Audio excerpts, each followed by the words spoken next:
Well now, I've clicked the go live button. So that means this stream should be live. Of course, YouTube is terrible at telling you if that's actually happened, so I'm going to have to rely a little bit on some user feedback here, so I think there's going to be about 30-ish seconds of not a whole lot happening until someone pokes me and is like, yes, you are live, congratulations, well done, you successfully pressed the button, you absolute boomer. And I thought today we might, well, show a little bit of my boomer cred. I believe the meme is the 30-year-old boomer, which I am not. I am instead just a regular old boomer. Of playing a slightly older game. It's a very, very niche game, a little bit of a, I suppose a little bit of an indie title that you've never heard of called Dead Space. I do consider it to be one of the best games ever made. You might notice that the screen is black. That's because Dead Space is not currently loaded up. There is a reason for that. It's because if you sit on the menu screen for more than about 30 seconds, it does that thing where it plays a really cool visual thing, like a nice little cinematic or a demo, as they used to be called back in the days of the arcade, because this was, of course, back in the late 2000s, that heady time, all of those many long decades ago, where video games still did that thing where if you stayed on the menu for too long, they were like, here's a demo. It was kind of a hangover from video games when they were in arcades, and so they would have to show demo footage of the game so that you would get an idea of what the game was before you shoved your money into the giant wall unit so that you could actually play the game. And I'd just like that to go ahead and play itself out, because my god, I really love Dead Space, and I really love the opening cinematic demo, and I wanted you to see all of it, because I think it's great. I maintain to this day that Dead Space is one of the best games that has ever been made, and so you are going to experience the glory of it, assuming I've set all of this up correctly. So if I hit this button, Dead Space should appear on the screen in a few seconds, with the big cursed EA logo. And there should be a little bit of a play between my audio and the audio of the game, because I've set up the wonderful audio ducking thing, the auto ducking, so that we can have the game volume a little bit louder in the times that I'm not speaking, because I thought that might be quite nice. So we're gonna sit and watch through the beautiful demo of Dead Space and just revel in how fantastic it is. Take us back to the late 2000s.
Wonderful.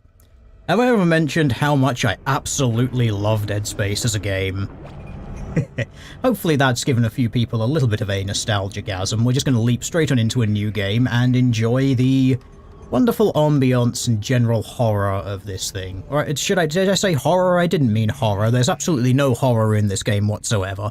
Because as we all well know, Dead Space is of course a happy little game about an engineer who gets an assignment to go and repair a ship. And he does. He goes out there, he locates the ship, he fixes whatever is wrong with the ship, and then he goes home, and absolutely nothing bad ever happens to him. So I suppose we should just crack on in with that, shall we? We want to go hard mode? We probably do, because of course, Dead Space is meant to be the horror hard survival game that it is. It's supposed to be generally terrible and awful. You know what? Screw it. Let's go for it. Let's go nuts.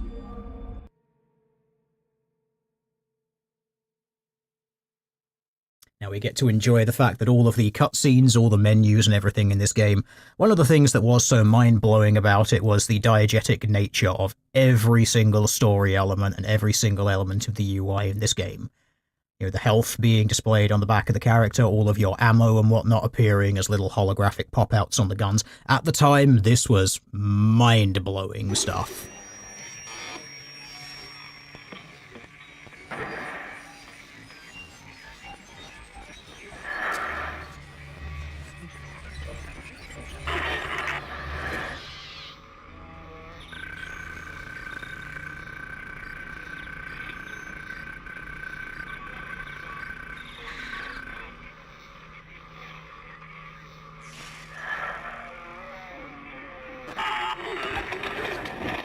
Isaac, it's me.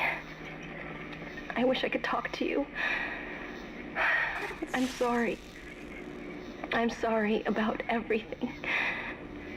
I wish I could just talk to someone. It's all falling apart here. I can't believe what's happening. It's strange. Such a little thing. How many times you watched that thing? Guess you really miss her. Don't worry, we're almost there. You'll be able to look her up once we're on board. Sounds like you do have a lot of catching up to do. All right, everyone, we're here. Sinking our orbit now. All this trouble over that chunk of rock. Deep space mining is a lucrative business, Miss Daniels. Aegis 7 is a gold mine according to prospectors' reports. Cobalt, silicon, osmium. Now, where is she? There she is. We have visual contact. So that's Ishimura. Impressive. The USG Ishimura. Biggest planet cracker in her class. And it looks like they already popped the cork. Why is it all dark? I don't see any running lights. Corporal, take us in closer and hail them. And stay clear of that debris field. We're here to fix their ship, not the other way around. USG Ishimura, this is the emergency maintenance team of the USG Kellion responding to your distress call. Come in, Ishimura. You're gonna need to boost the signal if it power's low. Yes, we know. Boost the signal. More. Never heard of a total communications blackout on one of these things. You'd think with 1,000 people on board, someone would pick up the phone.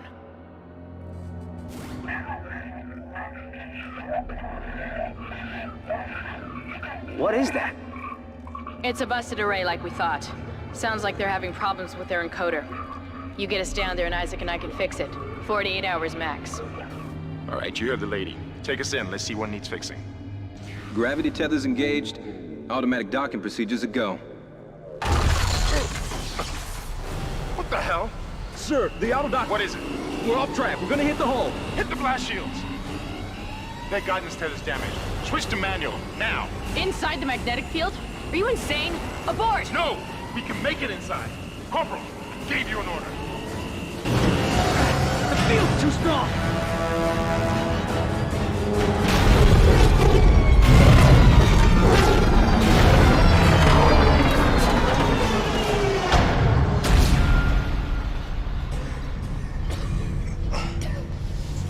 Is everyone okay?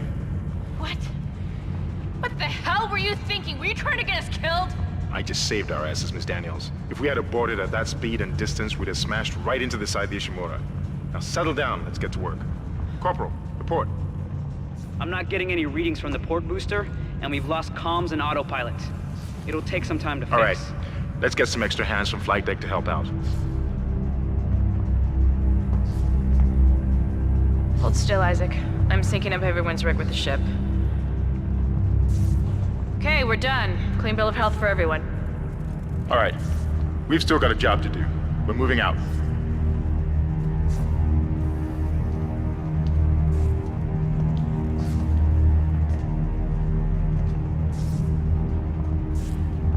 The concern that I have, knowing that there's a remake of Dead Space which came out earlier this year, is I can just imagine that entire opening cutscene playing out completely differently. Especially with regards to the Kendra dynamic. And, well, not Kendra, what was her name? I forget. I'm terrible with names. But I can just imagine that dynamic playing out a little differently with, of course, the women have to always be right, because they must be, in modern parlance, and I can imagine several details in this game being a little bit different. I've seen some people expressing concerns over some of the graphical changes regarding some of the propaganda and some of the posters around and about the place, so we'll, I guess we'll see. Well, I suppose we'll see if we do the new one after this one, which is the good one. But there was a very interesting choice, or not choice, observation in the chat regarding Doom Guy's face displaying health as a form of visual feedback on the screen regarding player health. However, my point regarding Dead Space is that the health in this game is diegetic. Now, diegetic obviously just means as in the diegesis, as in within the world of the game itself. So the health bar being on the back here is something that everyone in this game can see. It is, if you actually go and check the backs of everyone else, they all have their own little health bars on the backs of their suits there. Thank you for turning your front to me so I can't see it, but there we go, you can see it. It is diegetic because it's within the world. The Doom Guy's face displaying the health in the game's Doom like that is non-diegetic. It's actually a user interface thing. It is meta to that world. It's not actually within it. And that was one of the nice little touches about this game. It was one of the things that the developers at the time were very, very big into. They released all sorts of things, little videos that you could get with the collector's edition and whatnot, and have since been released online, showing that they put a lot of thought into how they were going to show player information in a way that would make sense within the world as much as is possible. Which, like I said, I think that was just wonderful, and it's unfortunately something that EA doesn't seem to do very much these days. They seem to have gone from a group of developers who actually seem to somewhat care about their games and things like that to basically just being another glorified loot box company. It's quite sad to see in a lot of ways. You can find Kendra. Get that elevator back online. We do also have another question. What difficulty? We're playing on hard difficulty, because of course we are. There's no other way to play this game other than hard. I'm pretty sure you are supposed to have been able to access that save point. Maybe not, maybe it's after you open this door, but it does activate at some point. And I do actually want to make a quick save here. The reason being... There we go. I think the standby is just gone. Yes. Because when I was trying to set this up, because it's a very old... Well, I say very, but because it is an older game, just confirm that save file happened. Yep, good.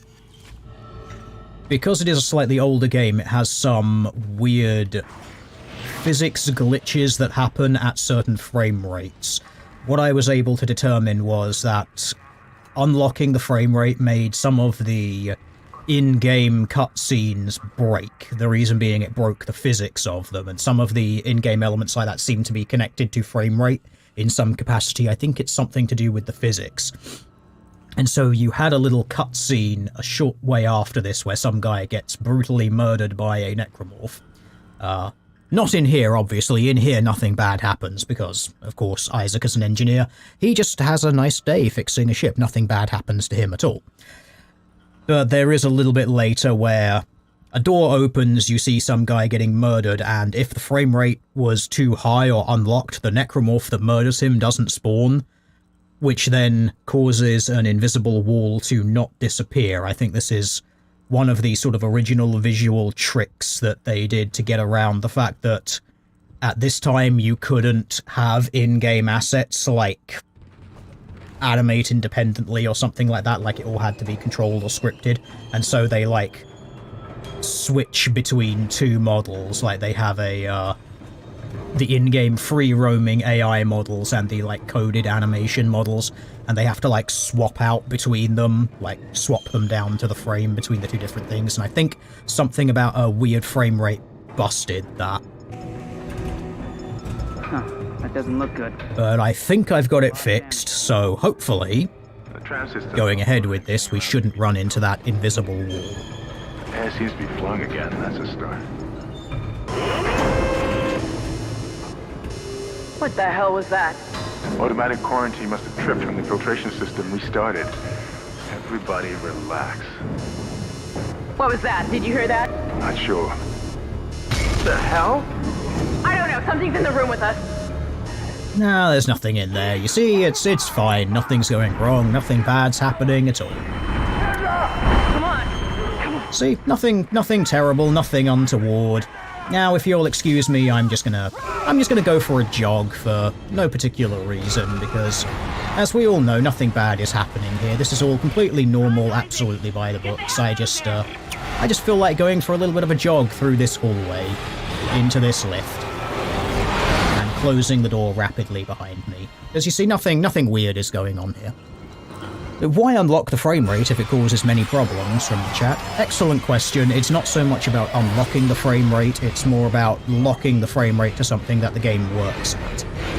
You can set things like like VSync and whatnot to take it up to higher refresh rates, but it seems to also kind of break some of the physics of it. It's kind of just a legacy bug from that some older games have, where they connect things to frame rates, because at the time that was less of an issue, but these days it's something that developers try to avoid doing, is connecting in-game elements to the frame rates. And obviously one of the major advantages of unlocking frame rates or setting them higher than the game would natively run at is simply having more frames on screen. It just actually makes your life better, because it tends to smooth out some of the animations, but in some older games like this, it kind of breaks them sometimes a little bit. You know, we can get around that. Yes, now I have to get used to the fact that the stamp and the swing are the opposite of what I think they are. The thing that you think would be the heavy attack is actually the light attack, and the thing that you think would be the light attack is not it. Okay, sure, why not? This is the little cutscene bit that I was talking about. If you open this door, hopefully, we're about to see someone have something completely normal happen to them that is in no way scary. If we do, great. If we don't, then the game can't proceed and I'll have to reload it. So let's see. Ah, excellent.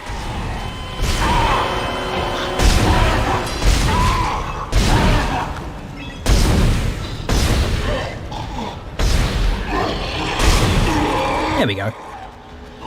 Totally not overusing ammunition there at all. Don't worry about it. It's hard difficulty, of course. It's going to use a shitload of ammunition. That's the wonderful thing about survival horror and hard games. You will run out of ammunition for everything.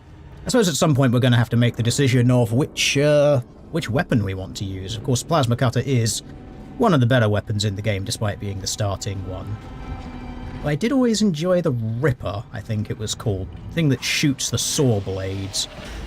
There's always something fun about games that let you do that. Also why, back in games like Quake, why the nail gun was so much fun.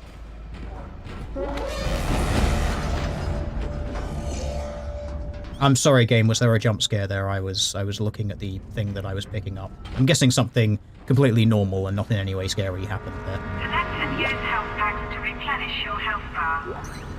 Yeah, I probably should do that at some point. Thank you, game. Wonderful.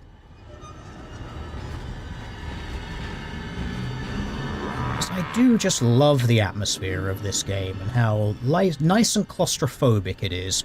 One thing I am going to mention regarding this, just a little bit of a playthrough that we're doing, probably not going to do this for a huge amount of time, is that because it is very claustrophobic, and part of the way that they did that was smushing down the FOV, I'm hoping I'm going to avoid getting motion sickness with this, because I would much rather be able to play this game, because I really enjoy it, but Unfortunately, some narrow FOVs give me a little bit of a headache sometimes, so we'll have to see. You made it. Isaac, we ran into more of them on the way over here. Are you okay? More what? What the hell are those things? Is that the crew? Keep your voice down. Whatever they are, they're not friendly, and half the doors on this ship are locked because of the quarantine. Now, we have to get to the bridge, but first, we gotta repair the tram system. You're crazy, Hammond. You're gonna get us all killed. If you listen to me, I will get you out of here alive. Now, what's wrong with the tram? The data board is fried, but there should be a spare in the maintenance bay. There's also a broken tram blocking the tunnel that needs to be repaired. Damn it! Everything is on the other side of this quarantine. We can't reach it from here. No, we can't. But you can. Isaac, if I can get to the bridge, I should be able to access the personnel files. You fix the tram, and I'll help you find Nicole. Use the map screen to check objectives and important locations. Excellent. I would very much like to find some additional ammo, though, because I kinda need that. Can't call... Oh, that's going to be something very problematic that's going to be removed in the newer one. Interstellar Sport Magazine. That's not very with the current times, I'm afraid. That's probably going to be gone. This is another reason why I sort of want to look through this a little bit and go through this game, because I do plan on playing the new one at some point.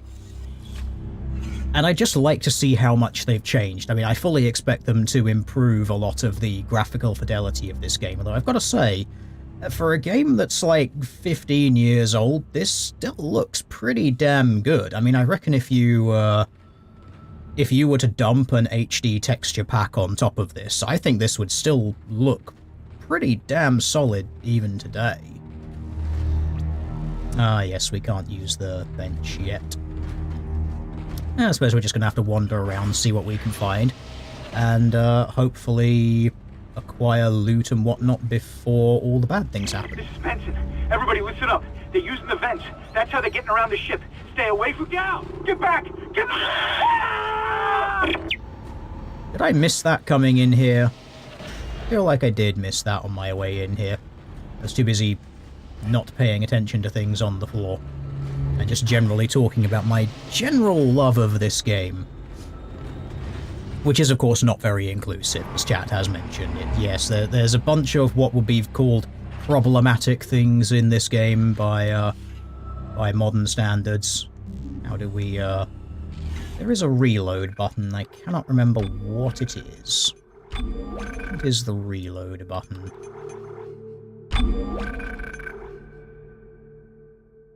Well, that's not very helpful at all, because I'm not using a mouse and a keyboard.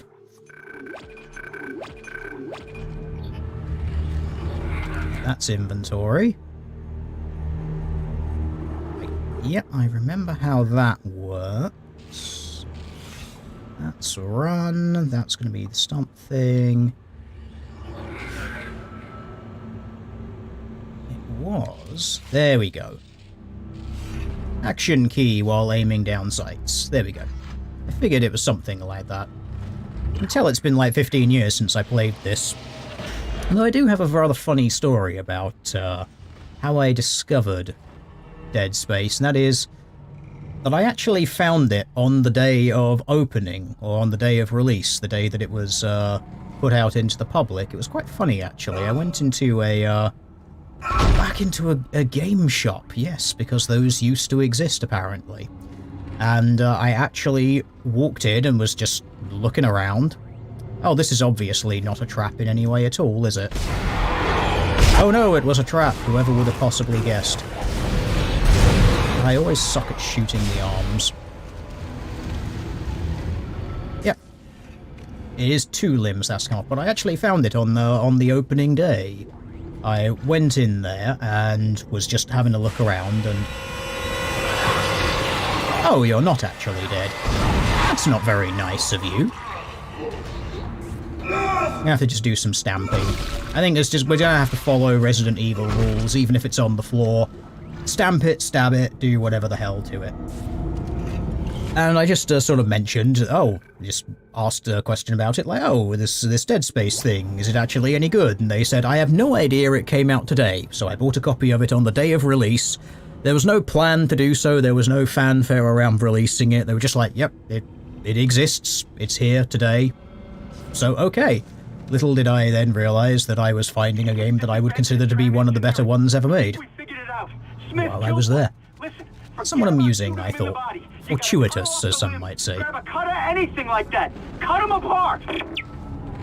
That was such a big selling point for this game at the time, which I found out after I bought it, was the whole system of cutting limbs off of things. Still very cool and very fun, even to this day, to do. I've heard that the re-release has some sort of peeling system where they're like, oh, rather than just taking a limb off in its entirety, you can, like, remove the layer of skin and then the layer of muscle and then the entire limb. Which sounds really fun in some ways, but I can also kind of see it being a bit pointless somehow. Like, some of it just looks like it would be something that looks visually very cool, but you'd think, because part of the story of these tools, which Isaac uses, and they are tools, they're not weapons, is that they are for mining asteroids and things, and you'd think that if you shot someone with something called a cutter, which is designed for cutting through rock or metal or whatever the hell it is that they're mining, that it wouldn't just peel a layer of skin off of someone unless you shot it at a very shallow angle. You'd think that it would just rip the entirety of the limb off, but I guess it's just I suppose it's for other things, but even things like the Ripper, which is basically shooting a circular saw at someone, you'd think, again, that would have quite a, do a little bit more damage than just, like, removing a bit of skin. Like, you'd think it would just fire straight through the limb. I suppose if you look at modern circular saw blade failures, though, they tend to not remove limbs from people, they do just tend to cut really, really deep and actually remove some of the skin from people. Alright, is there anything else around here I've got to pick up before I go on? No, okey dokey.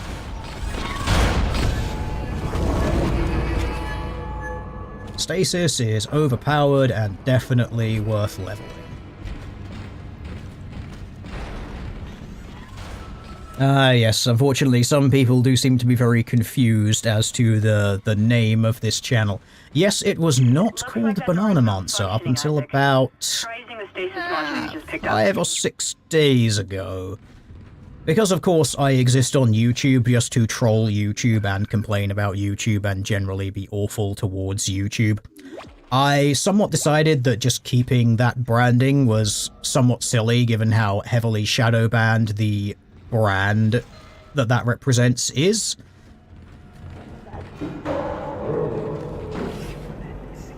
It seemed a bit silly to just maintain it, so I figured, you know what, screw it, I'm gonna go back to the old branding that I've been using for...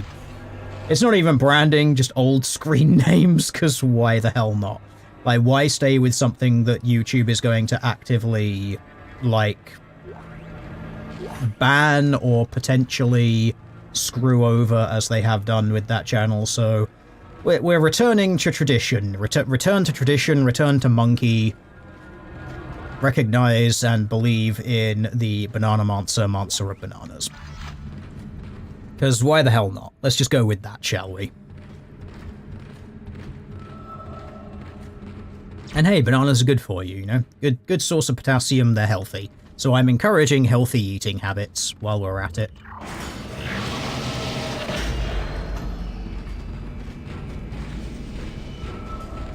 Your stasis module should be able to help you with that arm mechanism. Indeed. Now, there are some of the puzzles in this game that are a little bit interesting in that it's a complaint that I have about some games in general where you sort of end up with a puzzle that was very obviously put in to be a puzzle. Oh, you're one of the hunters that takes a load of damage. Or that does a load of damage. Please turn the thing. No, you're very obviously still alive, and I don't trust you. Yes, I remember the slightly darker ones that are a lot more dangerous. I need a stasis module brought down here now. If we don't get this piece of shit off the tracks, it's gonna jam up the whole system. But yes, back on topic before I was so rudely interrupted.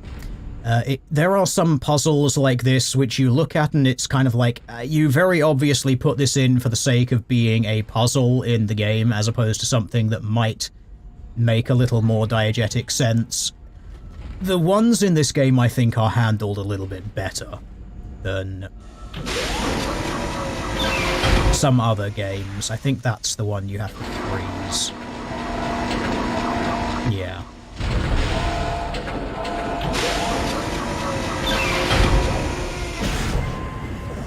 Because there's some games where you look at, like, the technology that they're using and you just think, I'm sorry, what purpose does this actually serve in the world other than very obviously being a puzzle for the player?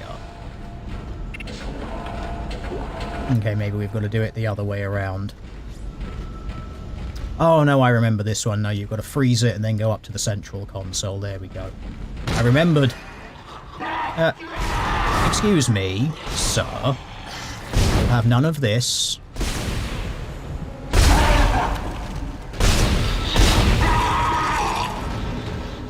I'm gonna just give you some stamping because I really should reverse those controls because I'm gonna hit the wrong one either time. R1 is the stamping, which is what my brain thinks is the heavy attack. R2 is the light attack. Years of Dark Souls have conditioned me to something completely different. But no, after many, many years, I finally remember this puzzle. No, you go to the central console once you do this. There we go. Wonderful. And if I remember correctly, bad guys show up now. I think.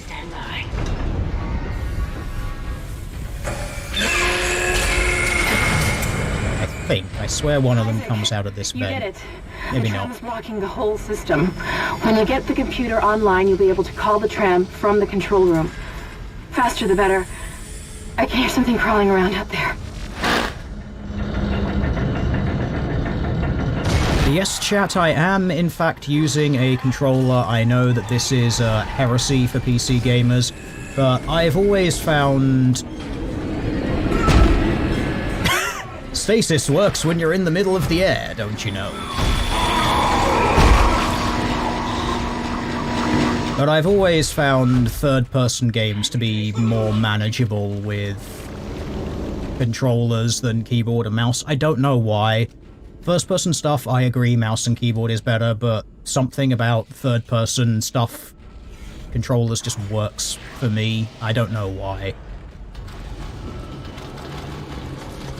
It shouldn't really be that way around because trying to aim stuff with a controller is still worse when you're doing it with a controller, even in third person. It should still be easier with a mouse and keyboard, but for everything else, I don't know why. Maybe I should just try keyboard and mouse more for third person stuff, but I can't be bothered. I think there's also the fact that because the first time I played this game was on console, so my brain is kind of like, oh, it's a console game. Play it like a console game, because console game.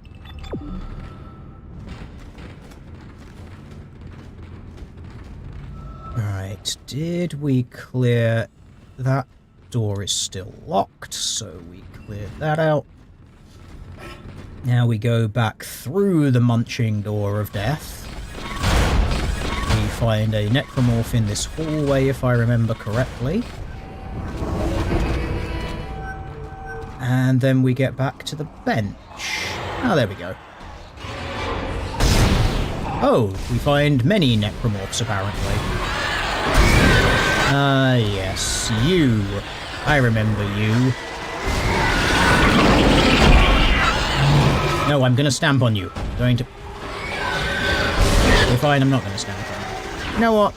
I've taken out some heads and some limbs, so I'm just gonna ignore all of you. You know, it's nothing personal. I just figure I can't be bothered dealing with you right now. Welcome to the survival element of survival horror.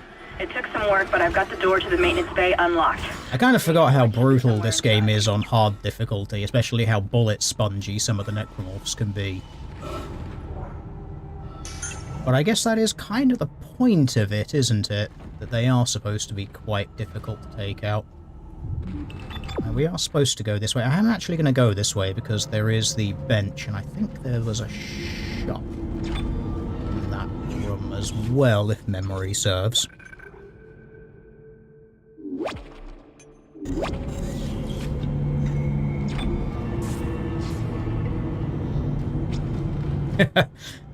Someone in the chat believes that no controller shall ever touch their hands. Give it a go for some games. It's not all bad.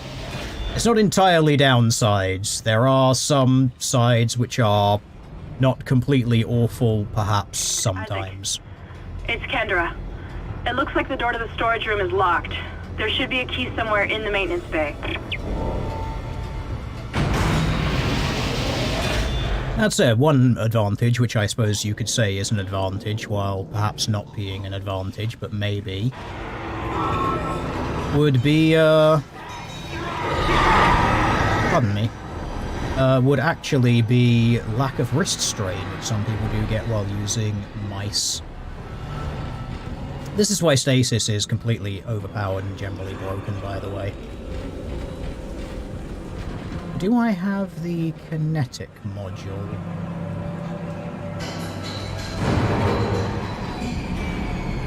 Okay, no, I'm gonna have to bust my way through these dudes. This is not the guy to be trying to beat my way through, because he's one of the big scary ones.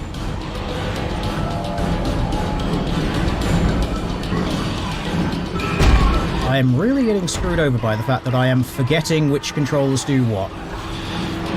Alright, let's ring around the damn it. I was hoping I could ring around the roses, those guys, but I could not. People with weak genes get wrist strain while using a mouse. That is one way of observing it, I suppose. Right. So, we want to take out the legs of one of you guys. Excuse me. I'm gonna go past you now. I was thinking I was trying to get to the door down there, wasn't I? The door is locked. Do I have the kinetic module by default? No, I don't. Right, let's cut some more legs off.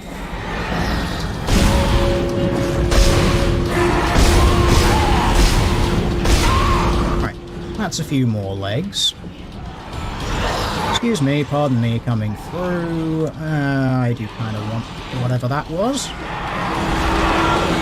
No, I said excuse me, pardon me coming through. I said excuse me, pardon me coming through, damn it. Wow, I really did forget how hard this game is on hard mode. Modern computer games are too easy. They have made me soft and lazy. This is unacceptable. Right. Do need to remove one of your legs, sir. I am going to continue going around this way, but I remember the door which I've got to get to now. It's not that one. I do remember going through it on hard mode on the console, and the fact that you were basically just like... You did have to... I do remember having to do a lot of running on hard mode when I went through this on console, because you really can't stand around and fight everything.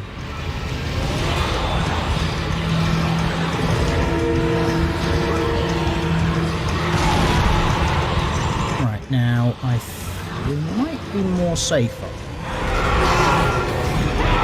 We are not more safe up here. Pardon me, pardon me. Oh dear. Yes, I sense this is more of a running segment than I remember it being.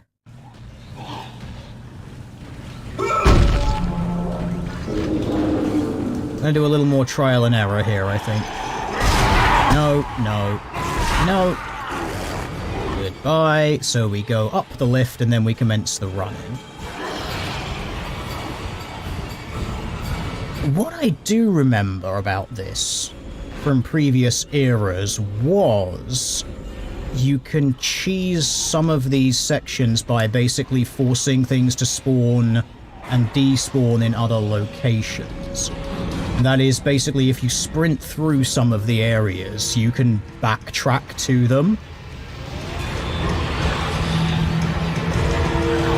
And when you backtrack to some of the areas, things don't respawn. If I remember right. Which I probably don't, because it's been a great number of years since I did this. And that was a wrong turn, which means I'm probably going to die now. This is another problem with the incredibly narrow frame rate, or incredibly narrow field of view in this game.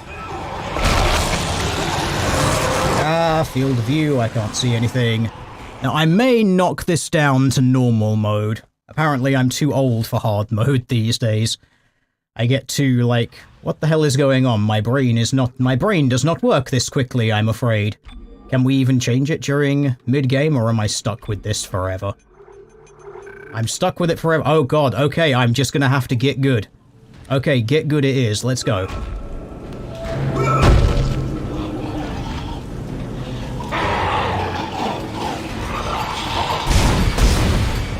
Alright, get good mode, let's go. Yeah, I should be leading them over to the canisters. That'll probably make it a lot easier. Let's see if we can kick one or two of them this way, especially get rid of the big hunters. Yes, I remember using the kinetic module for this, and we don't get that yet. Damn it. Well, bollocks that up. Completely overestimating how big that explosion would be. I remember, like I said, I remember being able to kinetic module them, and that was one of the bits that sort of made it a lot easier. And we don't have that yet. Is that something that we can get elsewhere? Or is this a part of the game that we can't actually go back to?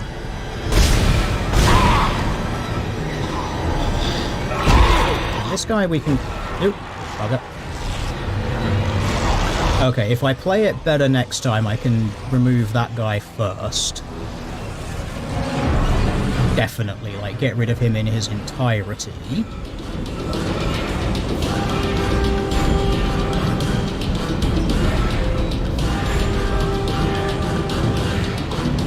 This dude... Right. Ah, shit, that canister rolled off the side of the walkway. Of course it did. Please be stunned long enough for me to run the hell away from you all. There we go. I'm getting back into the swing of it now.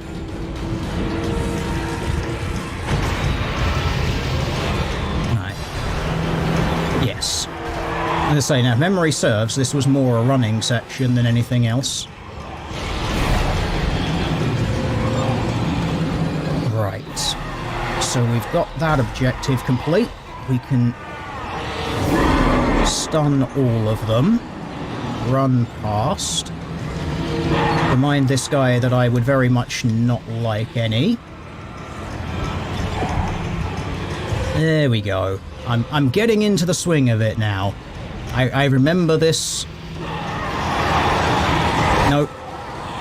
Nope, I need to run past you, remind you that I would not like any... blow out that canister if need be.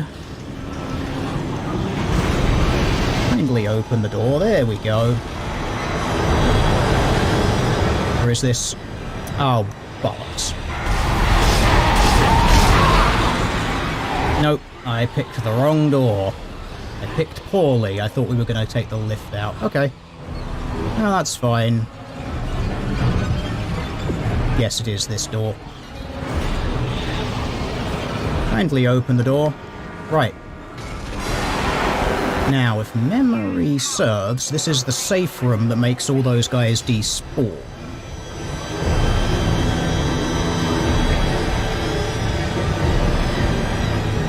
Or not, as the case may be. Okie dokie. But I do think that the necromorphs respect the crafting rooms. I think there's some rooms that they do get into the crafting rooms, but I don't think it's all of them. I think there's one where it's like a false flag and like the bench gets exploded or something. But I don't think they can murder you while you're in this, I think. Can't really remember. Like I said, it's been a very long time since I did this.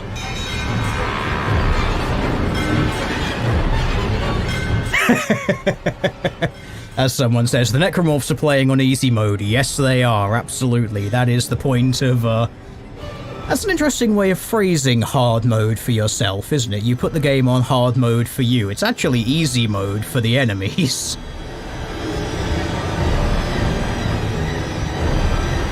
Can we maybe turn down the ridiculous music, please? I'm in a menu where everything is fine. Right. Now, do we want...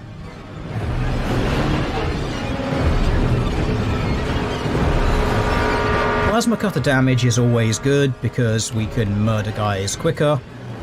Rig, more HP is always good, but it'll take us 3 modules to get there before we're going to be able to start upping that. Stasis module is OP as hell. Especially for duration, you can basically shoot guys and then run around them forever. I kind of want some immediate punch because the plasma cutter is probably what I'm going to end up using for most of the game because it is just so solid and reliable. I remember I think it was my first or second playthrough of this, going through, like, basically with just the plasma cutter because it was great. Faster reload. We definitely need more damage because we need to cut things off of people quicker.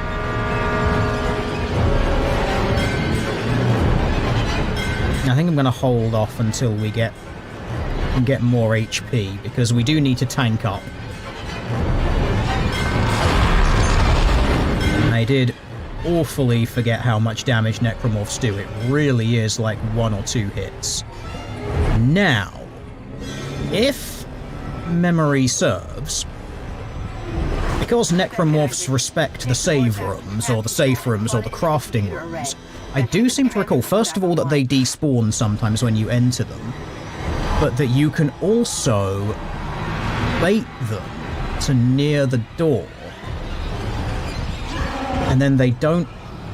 It's not that they don't go in, but they really struggle getting through it. Or some of them, I think they actually... Yeah, there you go. You can sort of see the AI respecting the save room. Now I'm in the safe room, they're going to screw off and go back into the vents. Except for...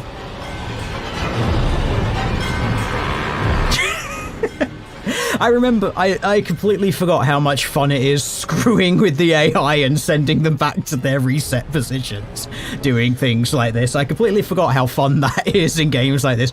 There's always something very amusing in games when you do this, like when there's sort of trigger points for the AI to do certain behaviors. And you find out what those behaviors are and you do things like this, you just screw with the AI. So I walk out the door, everyone leaps out of the walls and you walk back in the door and they're like, oh, okay, you're in that room. Sorry, I I respect the sanctity of the crafting room. I guess I'll just go sit back in this vent until you're done, I guess. Alright, what was it we had to do? We were going to go and do... Yes, now is the time where we return to that lift. I'm just gonna have to bolt it, I think. We've got... Yeah, we can pop our health up a little bit. Install the data board to get the tram back going. Yeah, so that's the lift that we've got to go to. We've just got to bolt it. Again, game, can we maybe tone down the music? Like, I'm in the safe room. Necromorphs respect the safe room. They might not respect your safe word, but they do respect the safe room. That guy is obviously a trap, but hopefully... Damn. I was hoping we would avoid that by getting into the room quick enough, but we did not. Unfortunate, not the end of the world. We have med packs. And if we get back to the station, I think you can buy more. I think there's a shop in the station. I remember there's a bench, but I think that there is also one of those incredibly dystopian shops that you, like, sit inside of. I always found the shops in this game... Excuse me, sir. I'd like to have a moment where I can just, like, chat to people in the chat. I do remember there being, like, the shops in this game, especially when you suit up, being incredibly amusing because you, like, step inside this teeny tiny little hole and get, like, welded inside your new suits. There's something about that that always struck me as being horrendously dystopian. Like, you set into this thing and it, like, welds a load of armor on around you.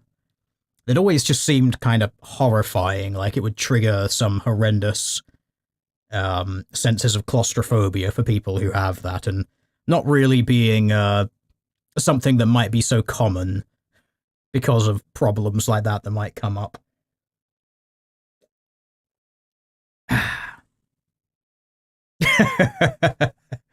Someone controller and low difficulty? Would you mean high difficulty? Yeah, I know, the controller is definitely an added layer of hardness to it, which I think makes it a lot more fun.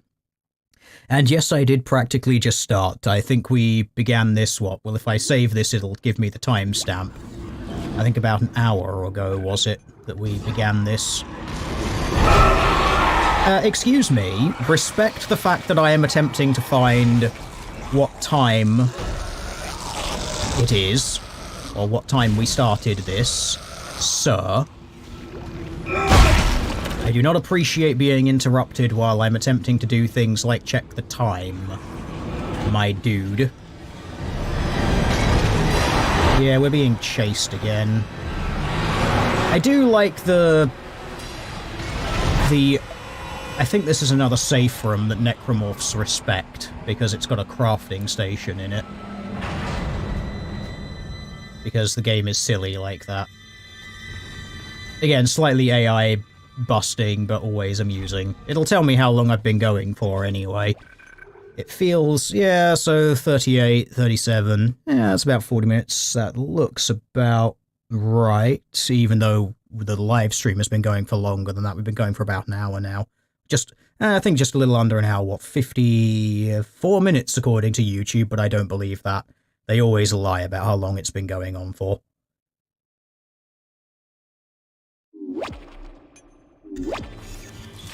We'll go on for a little bit longer, but I can already kind of actually feel a little bit of sort of the motion sickness kicking in. Oh yeah, it's the bench I've got to go to.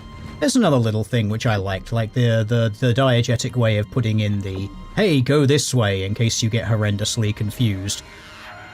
Because this map, although this map is quite good, it is limited in the information that it gives you, but it does help you work out some of those little hidden areas in the game later that the little direct blue line won't take you to. Yes, we needed to do this.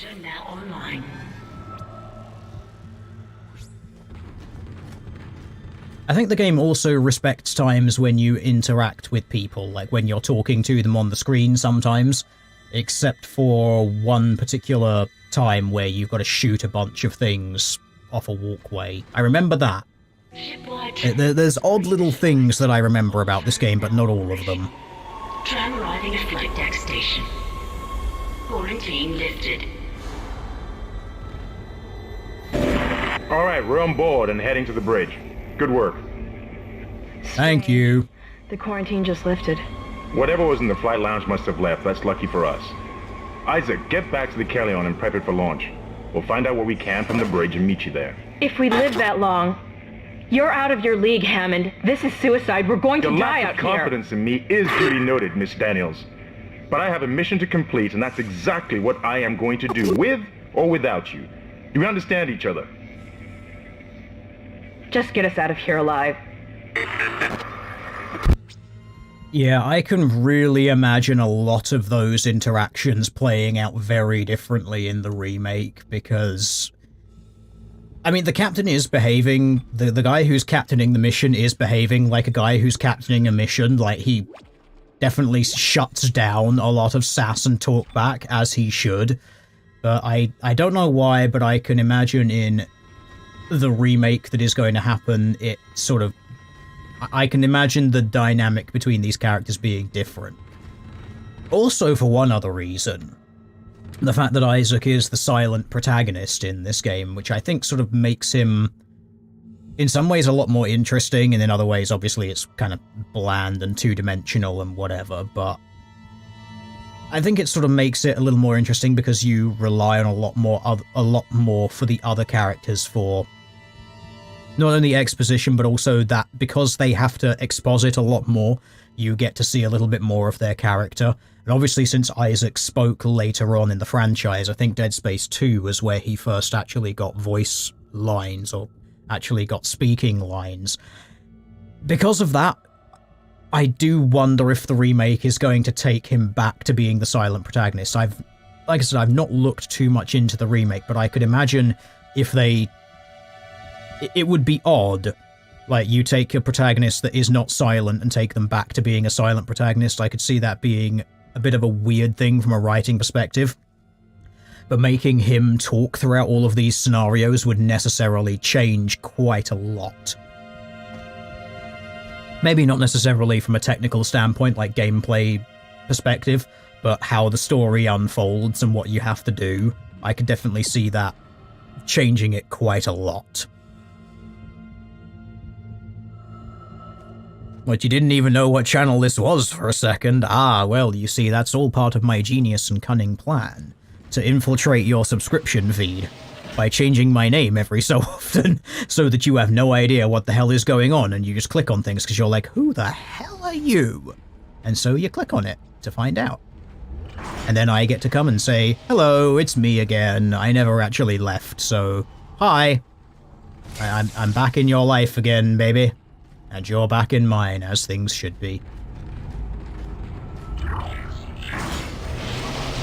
Right, now, if memory serves, we're heading back to the start point of the game, and there wasn't loot in this room, yes, but there is loot on the flight deck, which is what we get back to now, because there's all those stompable boxes that you can't stomp in the beginning part of the game.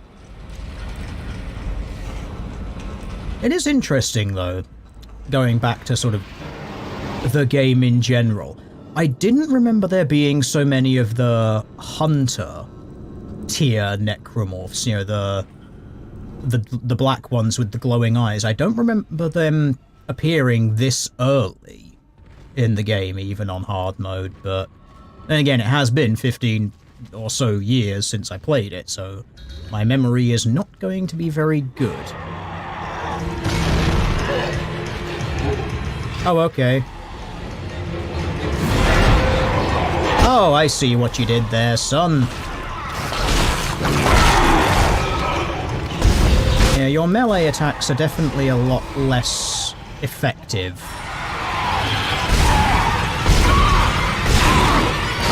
That is one of the things I remember in, sort of on a normal difficulty. You could definitely, you could sort of shoot them a couple of times to, like, put a basic stun on them and then just go in and lamp them a couple of times, and that would normally be enough. So obviously, when you go through it multiple times, as I did before, it's you kind of go through once on, like, normal or easy to sort of get the story and know the rough gameplay mechanics, and then you change the math later by taking it into hard mode. Try to get to the command computer. Wish us luck. And it definitely does change how you play. That is one thing which I did enjoy about it. Right, I think this is another room where nothing happens to you. I think. And now we get to engage my wonderful loot whoring. And I suppose we also get to take a moment to observe our wonderful surroundings and see all the beautiful things that they put in, all the nice little wonderful details. Like these wonderful posters which are around and about the place. Because I have seen some of the controversy surrounding some of the artwork in these games, which I suppose we might talk about, actually, for a little bit. I think maybe what I might do is if we just sit and have a general chat about that for maybe a few minutes, maybe that might allow the sense of motion sickness that I'm getting now to abate a little bit. It's going to really suck if I can't keep playing through this, because I do really love Dead Space. Like I said, it's one of my favourite games ever, and it's going to really suck if I can't play it for, like, more than 40 to 60 minutes at a time. Because I noticed it more when I was doing the test runs for this stream. That I could only do for about 20 or 30 minutes at a time, but I think because we're on a stream, I can occasionally, like, turn and look at chat and sort of stop for a moment and talk to you. I think that is helpful. So I might be able to go for a little bit longer if I just do that, but I suppose I can talk about that to sort of give me a few moments to let the, let that slight sense of motion sickness go away. So yeah, let's look at something that's useful for visual purposes while we're doing that. I have noticed some of the controversy that was around the remake, the what people are calling the wokeifying of this game, because they did very predictable things to some of the background artwork. Which is basically always race and or sex swapping away from light-skinned males to females or dark skin or any combination of those things. And I noticed that there was some interesting things that people were saying, like, oh, there's people complaining about how woke this game is, like the word woke means anything. Which is weird, because that was the word that the sort of progressive people used to describe themselves and their own ideas for the longest time, and now they've, like, pivoted around to saying, oh, well, woke doesn't actually mean anything, it has no definition, no one knows what it really is, it's just, like, some dumb right-wing conspiracy word for something that they don't really understand what it is, even though, as I said, it's like, well, that's the word that you used for many years. Like, the reason that people use that word to describe this stuff is because it was the term that you used to describe it, to describe yourself and your own pattern of behavior. And it's not unfair for people to observe that when you, like, you didn't, for example, take this poster. Now, I don't know if this particular one is one of the examples. It probably is, but we don't know. But you can find examples of it around and about the internet where people have taken existing stills from this version, the 2008 version, and comparing it to the 2023 version. And they notice that, well, there is this very distinct pattern, and it's only going one way with these sex and race changes, and it always just so happens to be the way that things such as the progressive stack would indicate as being good. That is, increase of diversity away from what they would call Caucasian heteronormative, which is basically straight, male, white, into other things, diversifying away from that. And this is something that they often portray as being a good thing because, hey, it's diversity and diversity is a strength, and it's just the way that they like to phrase it is showing you that black people exist and showing you that, like, gay people or queer people or non-white, just showing you that these people exist. It's something that is normally very praised, but whenever someone points it out and says, was this necessary, or even worse were to say that it's a negative, suddenly it becomes, oh, well, it's not really happening, you can't even define what's happening. It's an interesting thing, and I do wonder whether or not there's some degree of gaslighting going on with that. It's sort of quite an interesting thing that I think. And one of the things that is interesting is that it does only go one direction, and then you get the sort of talking out of both sides of your mouth regarding it. It's sort of quite interesting to see people do that, where it becomes you have to not only behave incredulously that this thing is happening, but only so far, because you also have to leave enough opening and enough wiggle room in your incredulity to say that it's a good thing that it is happening. It's a weird tightrope for people to walk with this. Now, personally, when it comes to, like, things like demographics in advertisement like this, I suppose it's more just product of the universe that it's in. Like, you can argue that, and this will actually go somewhere, because it goes to one of the changes which I've seen, which really was annoying, which is regarding the internal universe politics and demographics of Earth. You'd think that, well, if there's like one world government, one world corporation or something like that, you'd perhaps expect more equal representation of these things, because you'd think like, oh, well, maybe the entire world lives to one sort of standard, as opposed to what we have now, where you go into space and it's basically North America, Russia, and China. And therefore you get a distinct overrepresentation of people from North America, Russia, and China in those particular fields. And so you could sort of make a case for that, but that leads us on to one of the ones which I saw which did annoy me, because it kind of made too explicit something which I thought was done a lot better in this version. And again, I'm saying that as having not gone through the new one, so it's possible it might be done better or handled a bit differently from what these images represent.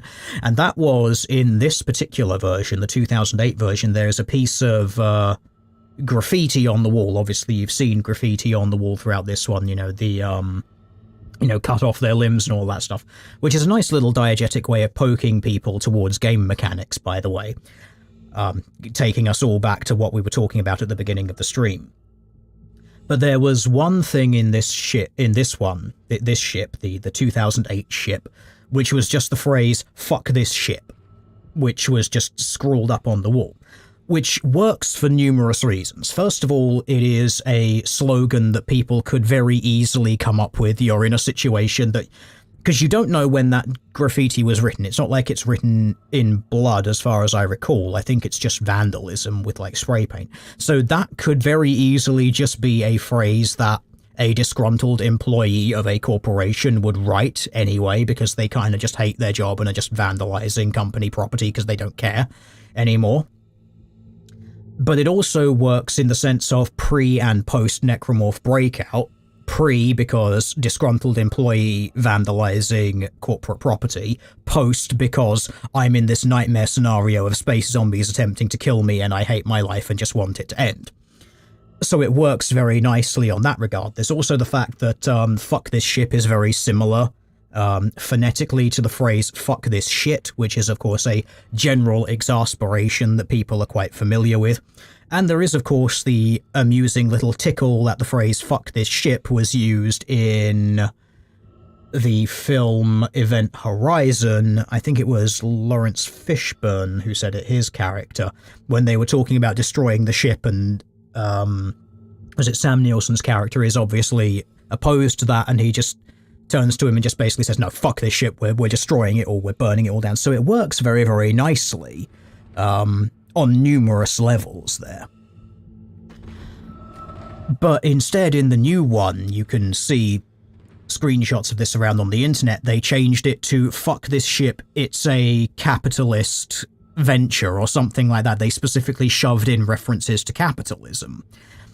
Which obviously, if you combine that with the general progressive stacking, diversity and representation throughout the rest of the propaganda, like these posters, which I've stopped the screen on very conveniently, leads you towards a certain message and a certain politicking within that.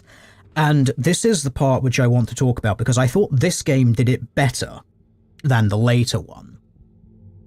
And again, I'm basing that on just what I've seen in a limited capacity. If I go through the later one and find out that, oh no, actually it is handled better in the later one, then I'm quite happy to say, oh no, actually it was handled better in the later one, and there are other explanations for why this happened there, and it makes more sense.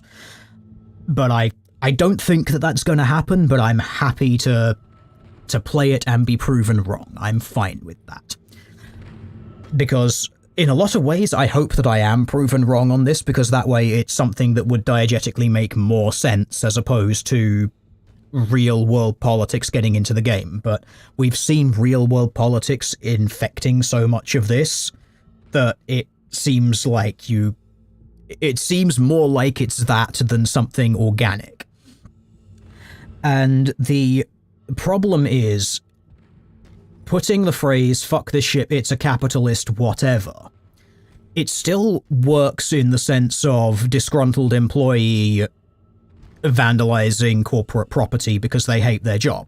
That's fine, it still works in that context, but it removes the other two contexts which I talked about just from the phrase fuck this ship. It removes the ambiguity of pre-post necromorph breakout. It basically proves that no, this was written by a disgruntled employee who has a certain political bent in mind when they were doing it. And one of the problems that I have with that is that it also makes a little too explicitly and on the nose something that this game did a lot better, I think. Because this corporation, the Concordance Extract Corporation, I think they call it CSEC throughout the game, or SEC. I can't remember if it was SEC or CSEC. It was something like that, they call it, for shorthand. It's very heavily implied throughout a bunch of the audio logs and the pickups that you get, the little writing journal sorts of things, that on Earth, the Earth government, and there is like an Earth government, is heavily influenced by corporations and corporate spending and corporate bribery, and it's basically the modern problems that people have, or some of the modern criticisms that people have of like modern democracy or modern representative democracy in places like the US. And even the UK, people saying like, oh, there are corporations that have disproportionate impact on politics because they either outright bribe elected officials to push things through, or they engage in what is basically insider trading, but not really, but is totally insider trading, but not really, but totally is, where they give you a bunch of tips about which stocks to buy, when, and when to dump stocks so that you make maximum amount of money based on what those corporations are doing. And so they don't give you money directly, but they basically sort of give you oh, hey, next week we're going to have a merger with this corporation and our stock is expected to go up 20%. You might want to buy a load of it now, or, oh, by the way, we're going to be closing down this wing of something. You might want to dump a load of your stock now because it's going to go down in value because we're having to cut back in this particular sector, and giving that information to politicians. And obviously the point of this is that by giving this financial incentive, or these materialist incentives to politicians, is that politicians are going to do things like vote in favor of large corporations. And this is something which is a consistent problem with this, and is why people like myself who lean more towards minarchism and are very sympathetic towards anarcho-capitalism and things like that, or what is called anarcho-capitalism, which is basically just free markets being actually free, is that government interference in markets causes all sorts of problems because they end up basically regulating the ability for small businesses to compete with large businesses. They basically end up regulating them out of the market entirely because it becomes like, oh, you need these 20 or 30 permits and things before you can open your small business to compete with Amazon. And as it just so happens, filling out all of those permits and getting all of these inspections and paperwork filled out is going to cost you about $250,000, so I hope you've got at least $500,000 in cash before you even begin. You can sort of see where the problem is with that. And that phrase, the fuck this ship, it's a capitalist blah blah blah, makes that a lot more obvious in the world. Now, in this game, the 2008 version, through the journals and the audio logs and whatnot, you're kind of implied very heavily that the Earth government is heavily influenced by companies like the mining company that made the Ishimura, that they hold a disproportionate amount of sway over the governments of Earth and that they can effectively leverage their market shares, leverage their economic power to have the Earth government pass legislation and pass laws and, in some cases, look the other way for things like health violations or code violations that these companies may engage in. It's really sort of the classic cyberpunk dystopia stuff, but it was kind of subtle and more under the hood. Whereas you take the same bit of vandalism from the modern game where it explicitly says, oh, it's capitalism and blah, blah, blah. It throws the same thing, but it shoves it right in your face. Like, there's no subtlety to it at all. Like, it's not something that has been added exclusively in the remake, because like I said, it is very much in this game, in the first game. But it's nowhere near as obvious. It's not just like, here, brah, capitalism bad, corporatism bad, brah, look at this thing, horrible, bad, evil, hate corporations, Whereas they do that in the new one. They push it a lot more up front. It's almost like they basically keep the story element the same, but they strip a load of the subtlety out of it. They just remove that. And at the same time, they damage a bunch of the other potential references for that phrase. I know this is like a really huge tangent for this, for something here. Like I said, it's sort of giving me a few moments for the motion sickness of the narrow FOV to go away, which it is, so maybe we can play a little bit more of this. Because God, I love Dead Space. It's just so damn good. But that thing is very much part of the story of Dead Space. As someone in chat is saying. So I'm trying to get him to realize the graffiti he's talking about is in this game. No, the capitalist one is not in this game. That specific reference I don't think is in this one. Because there's different bits of graffiti and they come up at different times. And I think that it would be sort of a bit more of a shame to have it so out there. I like the fact that that the story element to it is in there, and I think you do actually find some reference to it, like I said, in the written logs. But I think I just prefer a little bit more subtlety in my storytelling is all it is. It is. I don't think that it is. I disagree because I've not seen the screenshots from that in the 2008 engine. I've only seen it in the 2021 engine because people have gone through it and have seen it. It's possible that there may be one or two it's possible that there may be one of those in the 2008 one, but no one seems to have highlighted it yet. So we're just going to see. You've 100%ed the game, it is in it. You can say you've 100%ed the game, that doesn't mean anything, because by what metric do you mean 100%? Do you mean 100% as in all achievements? That doesn't mean you've seen every art asset or are familiar with every art asset or things like that. So, like, I'm willing to take your word on it just on face value that it is, but the reference that I'm making is to stuff that I've seen online with people showing the screenshots side by side and saying, this is the 2001 version, this is the 2008 version, and basing it on that.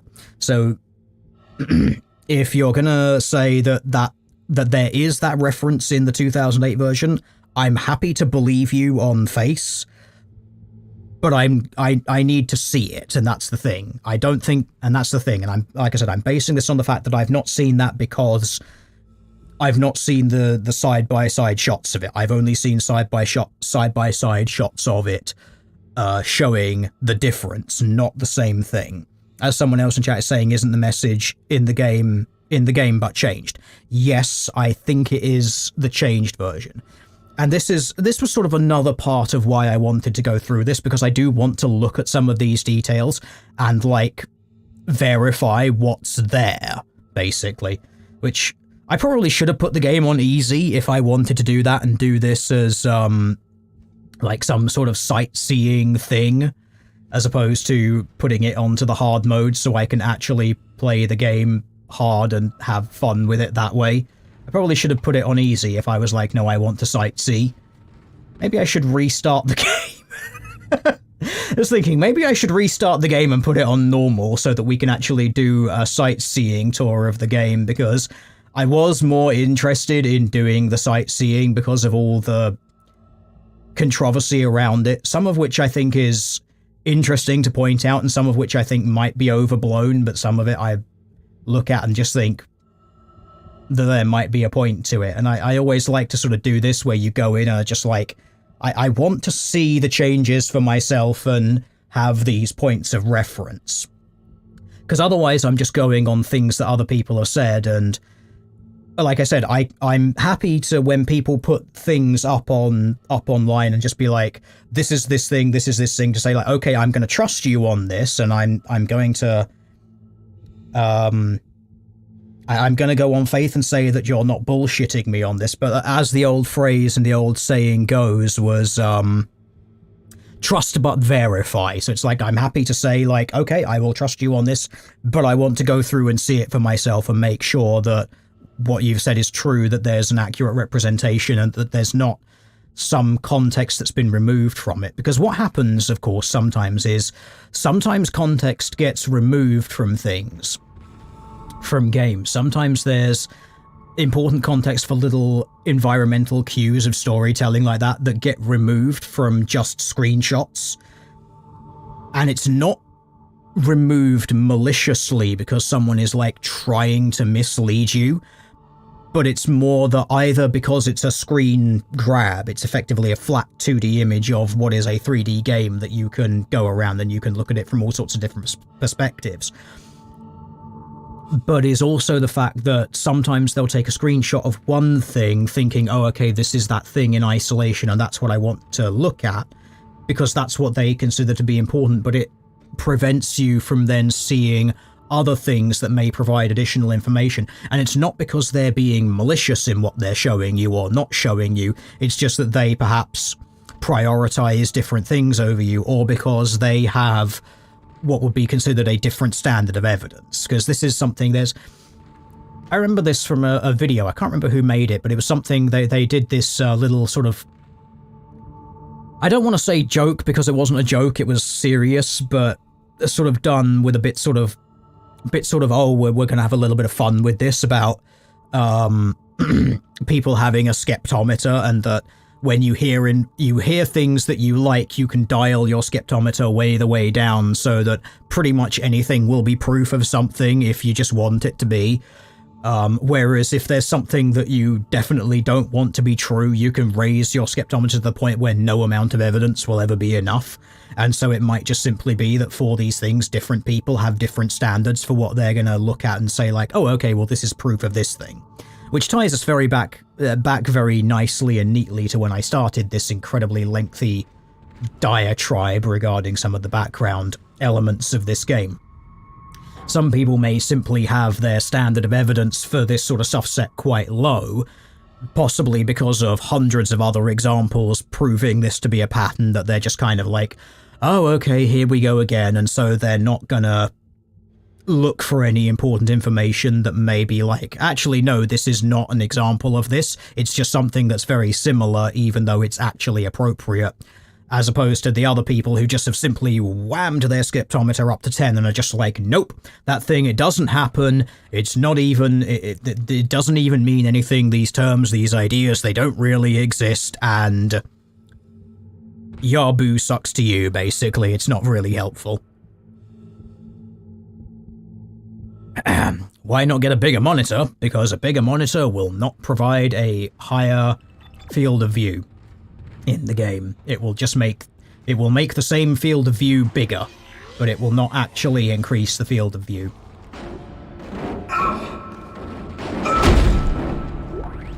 And the field of view is the thing that gives me the motion sickness, which really sucks because I never used to have motion sickness, and it's just in the last few years that I've...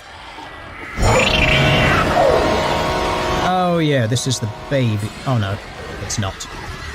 I thought that was the sound of the little baby dudes. It was not. Give him the stamping. Or don't give him the stamping, that also works. It is, I suppose, in a lot of ways very interesting experiencing motion sickness from video games, because I've always, heard of people who say, like, that they can get motion sickness from it, and it's not something I ever had throughout the entirety of my life, because, well, I used to lark around on a lot of ships and boats and do high wiring shit, and when you do things like parachuting out of planes or abseiling out of helicopters and shit like that, you can't really have motion sickness and do any of that stuff. It never used to bother me, and then I developed all the weird, dumb medical shit in the last, 10 years, and suddenly it's like, nope, you're just going to have motion sickness all the time, forever, and it's going to be caused by literally anything imaginable, including video games, because screw you, you're not allowed to actually do the things that you like anymore. Which really sucks.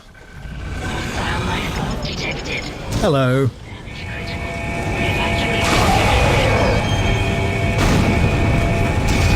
I'm evacuating. Look, I'm evacuating, game. It's fine. But it is sort of quite interesting experiencing motion sickness being caused by video games. I mean, being caused by cars and stuff is just kind of like, oh, okay.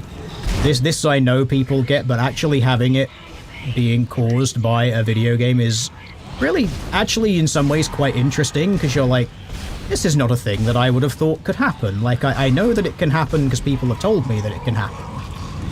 But there's sort of this interesting thing of, like, knowing that something can happen hypothetically, like academically as it were, versus actually experiencing it. It's very different, and it's sort of quite an interesting thing.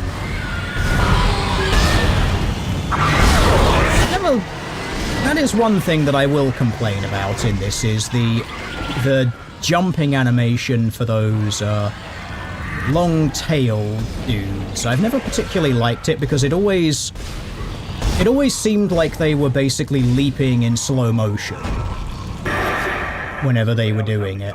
What happened to the shuttle? That was our ride home. It's the only way off the ship. Kendra. No, Hammond! This changes everything! Just let me think. Okay, we definitely need to get some more ammo. Access to command computer. I think there is a shop that shows up shortly thereafter, No good. though. There's an executive lockdown of all primary systems. Without the captain's authorization, I can't access them. Well, where's the captain? Here he is. Captain Benjamin Mathias. Location, med lab. Status, deceased. What? How? I can't access that information. Find the captain and you'll find his rig. With his authorization codes, I can crack this computer wide open. Damn it. Isaac, I'm sending the tram back to your location. Get to the medical deck and find that rig as fast as you can. What was that?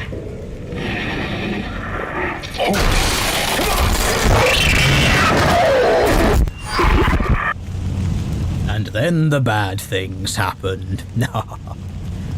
Yes, bigger monitors being pushed back can potentially help, but Not always, and unfortunately the other problem is that this room is just not big enough for that. The office that I'm in is only about 6 foot wide anyway, so I could only realistically therefore ever be about, well, once you take into account the desk and the shelves and everything, I could only ever be about 3 foot away from it at absolute maximum, and that would be like leaning as far back as possible, shoving my head into the wall, which would just cause more... It would cause more pain to try and stay in that position, so you just gotta sort of deal with what it is. And someone else started with an immune system being shit and now has autoimmune. I'm very sorry to hear about that. Autoimmune diseases are horrible, from what I've heard about them. I suppose there's possibly an autoimmune element to what I have as well, given that some of it is inflammatory related, but yeah, the really bad ones that are just like, yeah, no, you're going to be like constant pain, constant thing, there's going to be no relief, everything's going to always hurt, you're not going to be able to move properly. It's just the worst ones sound really awful, and I honestly don't know how some people can cope with them, but they do, which is very much to their credit, I suppose.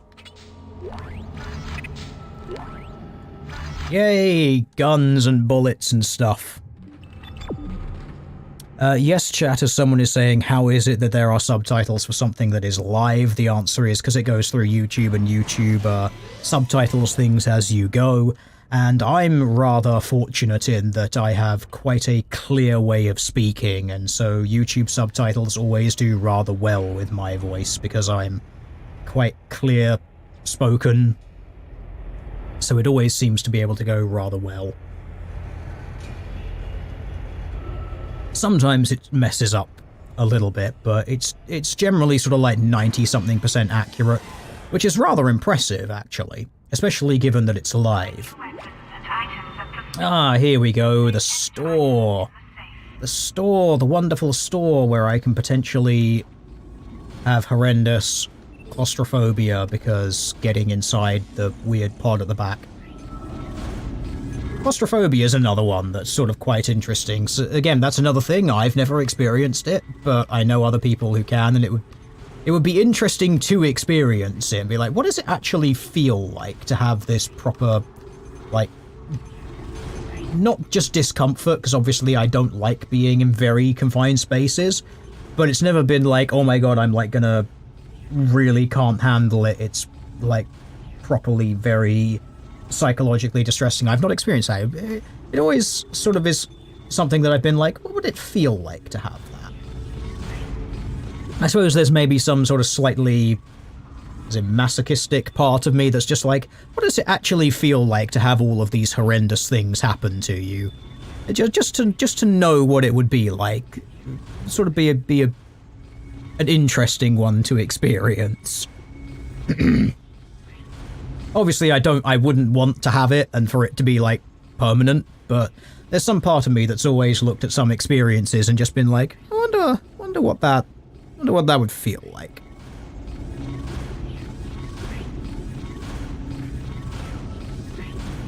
Yes, YouTube's, thing, the, subtitling, I think that's experimental. I don't actually know if you can turn it off. That's one of the other problems with it. There is, of course, the fact that YouTube and Google at large are very big into censoring things that they don't like. They're very censorious platforms, which is one of the things that I really hate about it and why I don't particularly want to keep using YouTube, but it's still also the best platform for doing streaming things. Like video things, like we've got Odyssey, which is way better, we've got Minds, we've got BitChute, which are all infinitely better, Utreon, which is another one which is great. Streaming for stuff like this, you've basically got Twitch.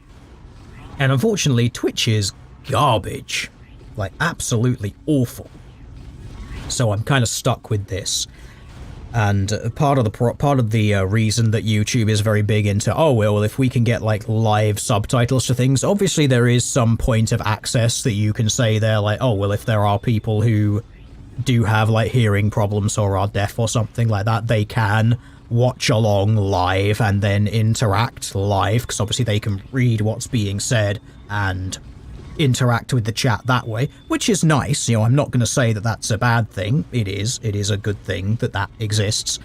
But there's also the problem that because of the censorious nature of YouTube, putting those, being able to annotate what someone is saying as they're going along basically means that they can pass what is being said through their algorithms and through their auto-blocking features, which is why, if you actually notice, the auto-generated captions will actually put square bracket, like open square bracket, a bunch of underscores, close square bracket, when people swear.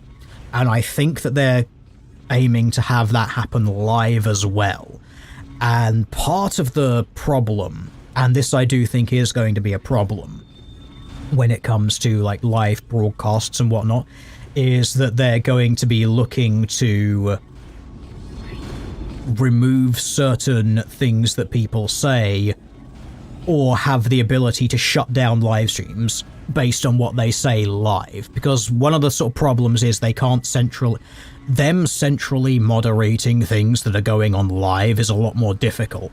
But if their algorithms can be trained well enough to spot what people are saying live, and yeah, if their algorithms can spot what people are saying live and pull out things that may be considered objectionable, it gives them the possibility down the line, and let's be honest, we know this is going to happen. This isn't a hypothetical, this isn't a matter of if, this is a matter of when, is when they're going to be able to basically say, oh, you've said too many things, whether it's too much swearing or whether it's something that is not politically expedient for them to have on their platform, and they'll just shut down the stream as it's going live. That is something which I'm very concerned that they're going to do, because, well, let's be honest, we know that they're going to do it. Fortunately, this stream doesn't seem to have been hit by it, but we can see how it goes in the future. So, shall we level up our suit to level 2? What is our inventory? We've got a bunch of stuff. I don't really want to be selling any of this, because I need those med packs, because, you know, I suck at this game, apparently, and am going to die and take a lot of damage. So we probably should level up the suit, because that, I think, yes, increases inventory slots and armor, which means we'll take less damage, which will be very useful. What's that going to cost? That'll leave us with 2,000, which means we won't be able to get much else. We've got 8 plasma cutter ammo. That should be enough. That's 80 plasma cutter shots. That should be enough to get us through most of what we've got. We do have some very nice weapons. The line beam is nice. The mines are fantastic because they do so much damage in a quite a big area. The pulse rifle I remember being kind of meh because it doesn't slice. And slicing was a very big thing in this game. So I kind of remember the assault rifle being a bit meh.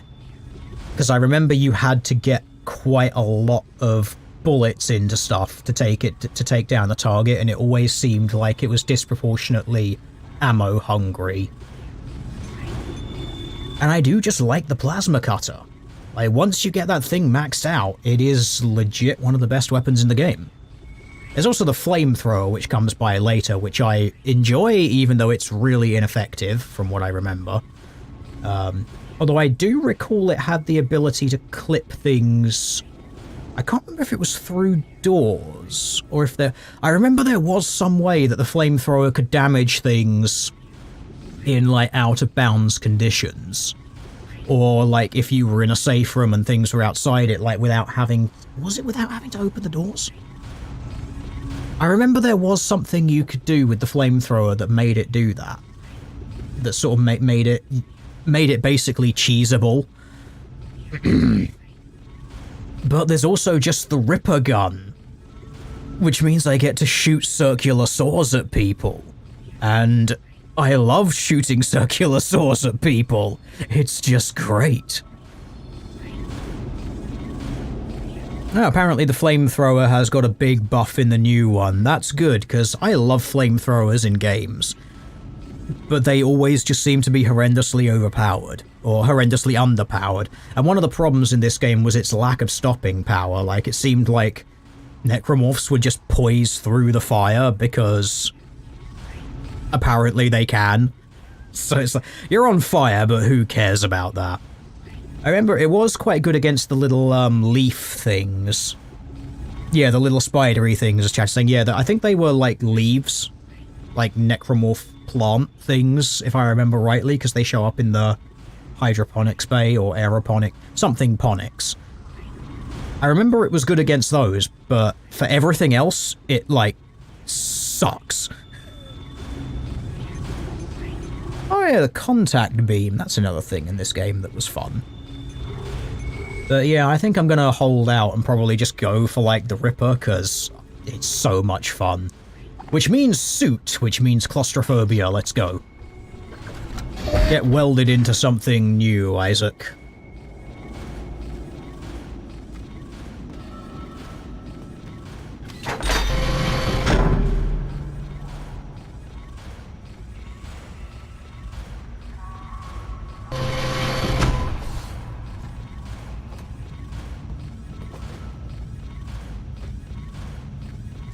Is the name change part of a test, or do I want to disconnect it from the other content? It is both.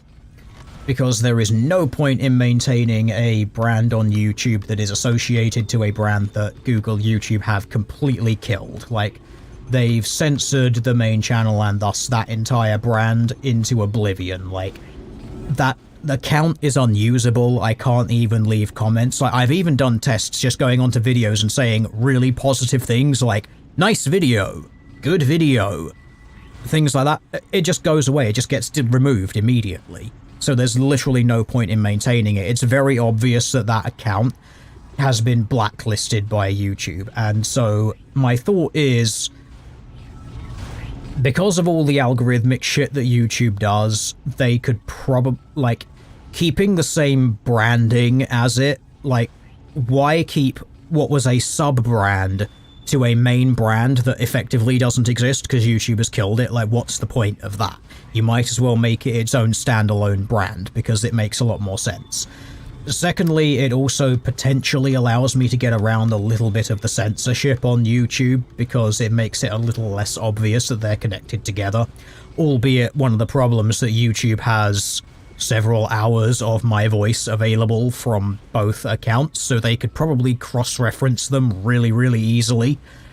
But it's just kind of like a superficial way of saying, nope, this is obviously completely different, unrelated, don't look here, just go away, look somewhere else.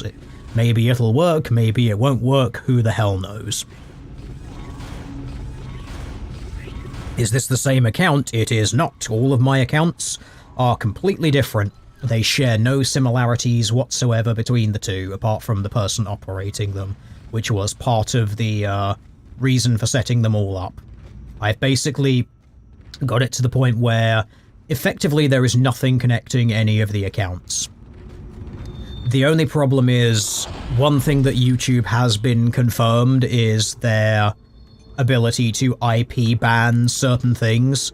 So it's possible that because I run this account, which is now the Banana Monster account, and the I Can't Even Use account, they will inevitably share an IP address because they all come from the same machine, from the same connection from the internet, from the same ISP. So it's possible they may just stick like an IP ban or an IP flag on it.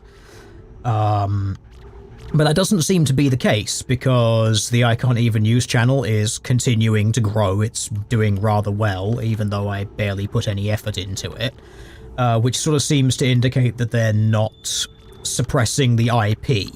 It's literally just the one account, which is the main account, that they are very obviously heavily suppressing and throttling.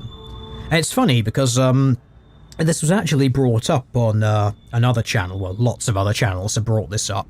But it was good to see that something that I observed has been repeated elsewhere, and that is when you go into, like, your analytics, and you see, like, where your traffic is coming from.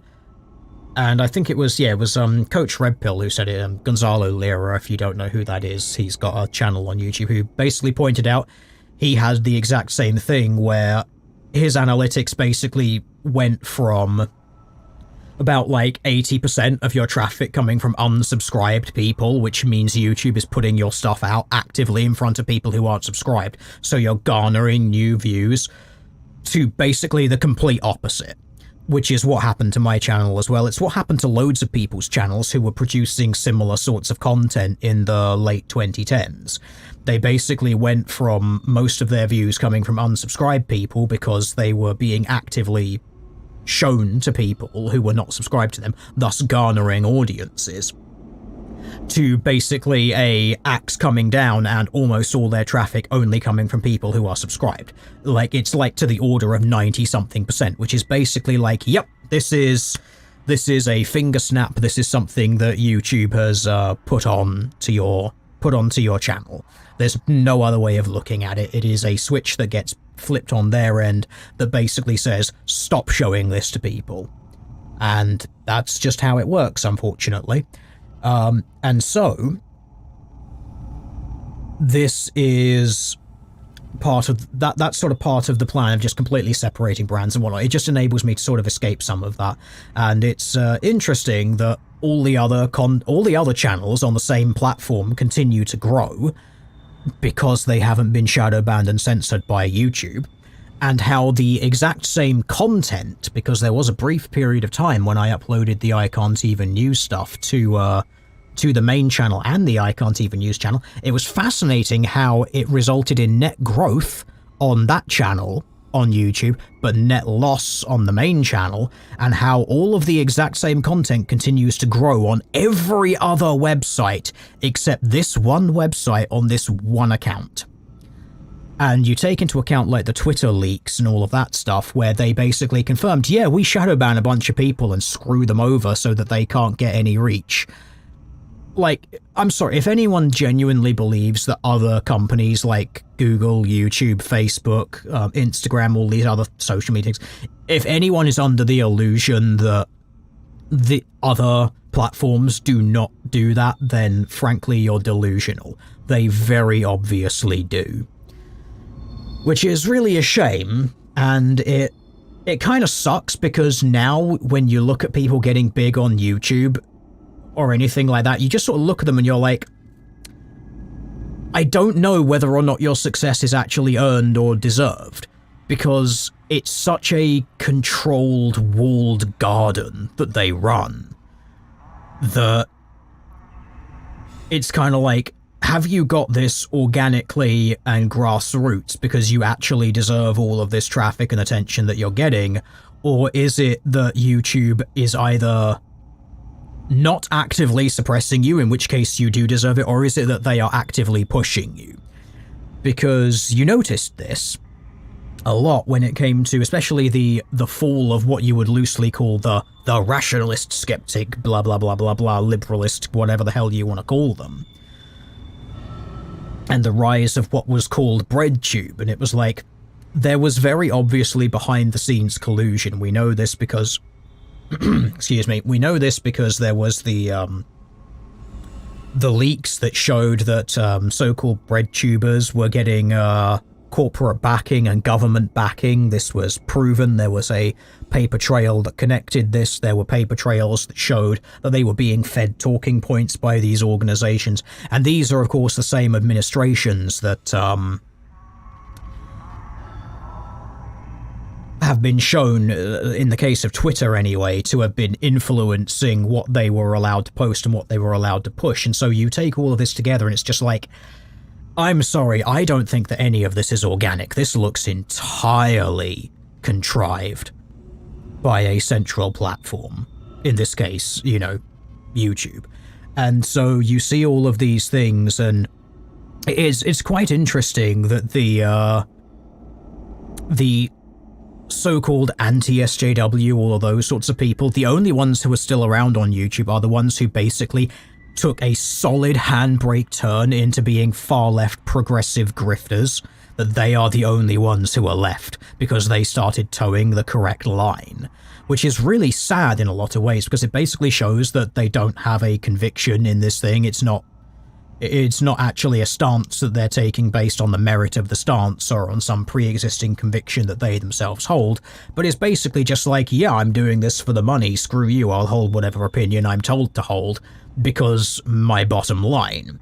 I mean, you saw a whole bunch of that with the Candid debacle, which I don't want to go over for the 100th time because it's ancient internet history, but that was a very illuminating saga, let's put it that way.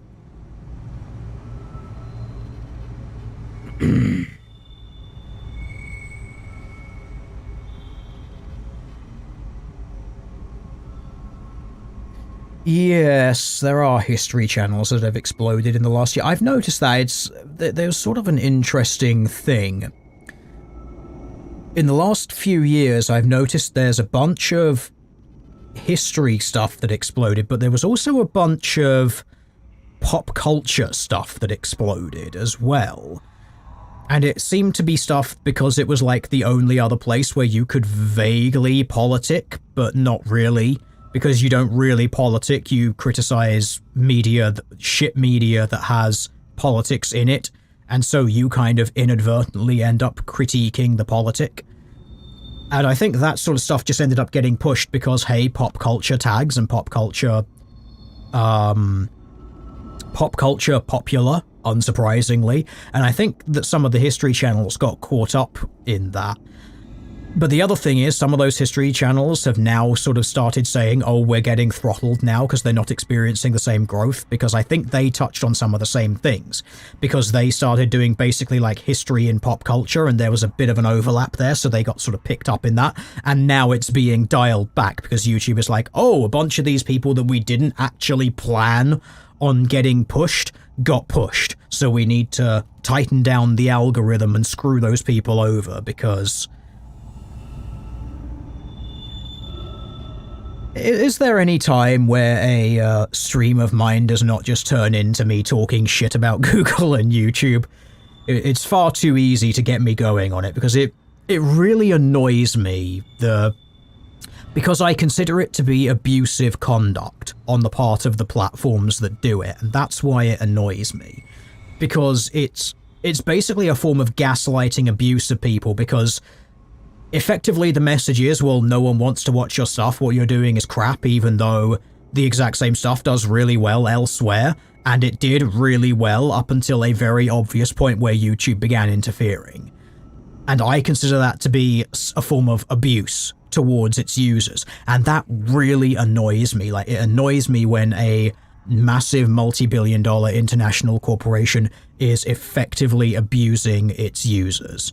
Like, I really can't stand that. It irks me relentlessly to a very large degree. And so whenever this comes up, it's just like, I'm sorry, I'm going to say something about it because I despise it. But this is what happens, unfortunately, and unfortunately the people who benefit from it are going to say, oh, no, just conspiracy theory, that's not really happening. Don't care that you've got all this information.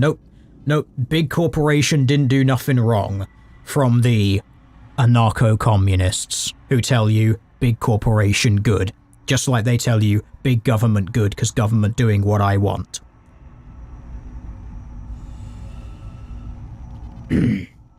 Anyway, I do believe that we are actually playing Dead Space on this stream. I suppose I can probably go for another few minutes because I think, again, the motion sickness seems to have calmed itself down a little bit. Albeit now we're in the point where my throat is starting to give out because inflammatory condition that makes everything worse. Let's check that I've looted everything in this station before I continue. I think I have. We've bought the level 2 suit, which means we've got that. I know I've been sitting on these menus, but I've not really been paying attention to them because I've been talking. I can upgrade the capacity of the plasma cutter. Reload speed might be better, though. So we might be better off just saving up till we've got 2 nodes to go into reload speed. And both are useful. Undeniably. Maybe we save up till we get 3 and we just go for damage. Or it's possible we just hold off on upgrading the plasma cutter until I get the Ripper. And then we circular saw everyone in the face, because I love that gun. Because circular saw guns and nail guns are some of the most fun things ever in any video game. Along with flamethrowers, all of those things are fun. Actually, I suppose since we're moving on to basically what would be the next chapter, I can probably end the stream there and just be like, aha, we have done chapter 1. And then we do another stream where we go, aha, we have done chapter 2, and maybe I can do that. That might be a way of doing it. I'm probably not actually going to go through the entire game on stream, but maybe I will, who knows, because god damn it, I love Dead Space. I don't know if I've said that throughout this stream, but I really, really love Dead Space. I think it's great.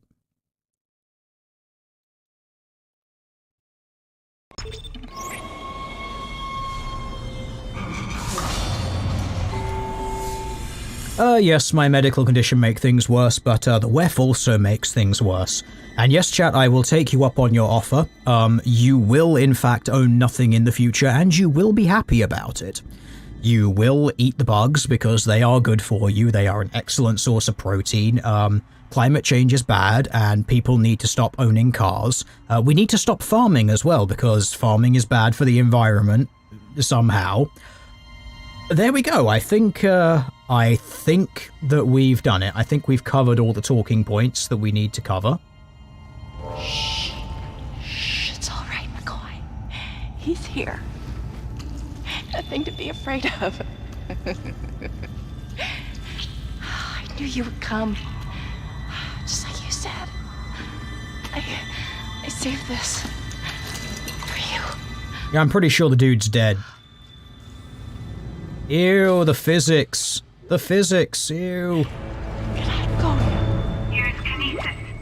Ah, sweet. We've got the kinesis module. I love the kinesis module. It's one of the most fun things in the game. You get to throw canisters at people, and you get to throw everything at people.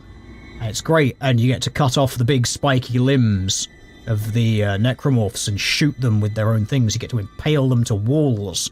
Almost like a nail gun. Which is great. I can't remember if this shop sells different stuff. I think it does. Or does it not yet? No, I think it's the next load of shops where you get the updated inventory. I think it's you get the same shop at the beginning and end of each at the beginning of a new chapter that you get at the end of the previous chapter, and then like the beginning one is different in each chapter, I think. I can't remember the exact way that they do it. Like I said, 15 years. My memory of this is not great. On me, I shall have all of this loot. Is there a save station nearby, or am I actually just going to leave it? There's a save station in the next room. I guess we can just wander into that room, get brutally murdered by everything. I think we have to kinesis module these things out the way. Yeah, this is their way of teaching you. So you turn it off to dump them, and if I remember correctly, you shoot them with the gun button. And this is a whole bunch of fun, because this is where you start using environmental hazards against the enemies, which is beautiful. Ah, flamethrower schematic, wonderful. I think that's the... Oh yeah, it is schematics that expand the store. It's not that the store expands by itself. Yes, I remember now. Haha. I do remember this.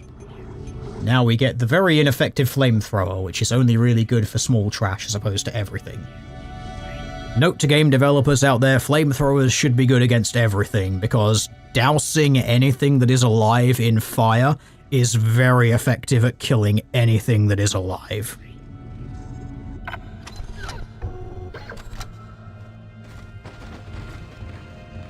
So let's have a wander through here. We'll touch the save point in here, and then I will go away. Isaac, are you there? We were attacked. Kendra's gone. 1 minute she was there, and I can't believe I lost her. We can still do this. Get me the captain's rig codes and we'll find Nicole. Looks like the crew barricaded the door to the emergency wing. You'll have to blow through it to get to the morgue. Get some thermite from medical storage and a shock pad from zero-G therapy. Should be down the corridor. Communication is useless in all this static. Thanks, Hammond. I'll just do everything. That's fine. I suppose that's another thing about games like this, which I've always found somewhat amusing, is that it basically always seems to come down to protagonists do everything, while everyone else does nothing.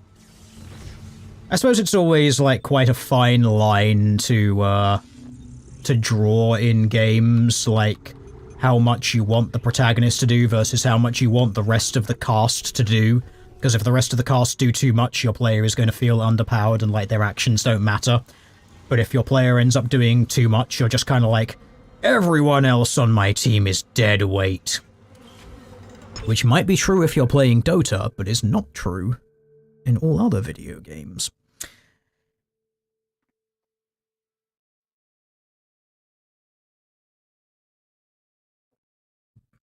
Anyway, I think we are going to wind the stream down here, because I've been going for 2 hours.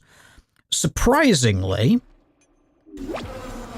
my wonderful plan of occasionally addressing the chat and occasionally looking at that part of the screen instead of always having my eyes focused onto this part, actually seems to have worked rather well as a means of managing the motion sickness, so I may be able to carry this run onwards. We might actually be able to go through the entirety of the game on a stream if I can be bothered and if I have enough time to do so.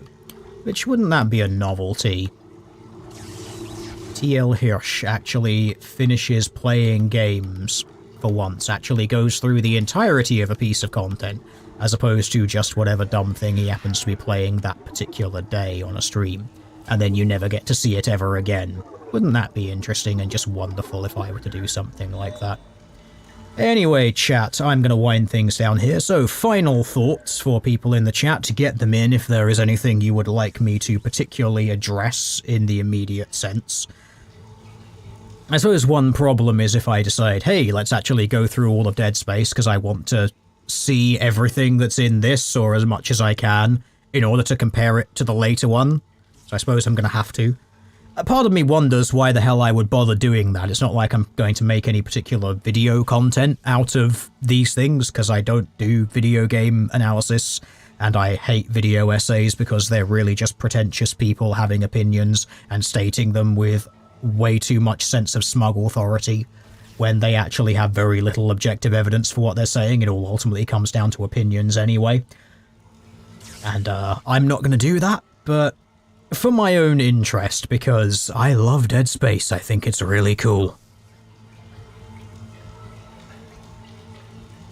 So, any final thoughts from ye wonderful people in the chat? Anything that I can find?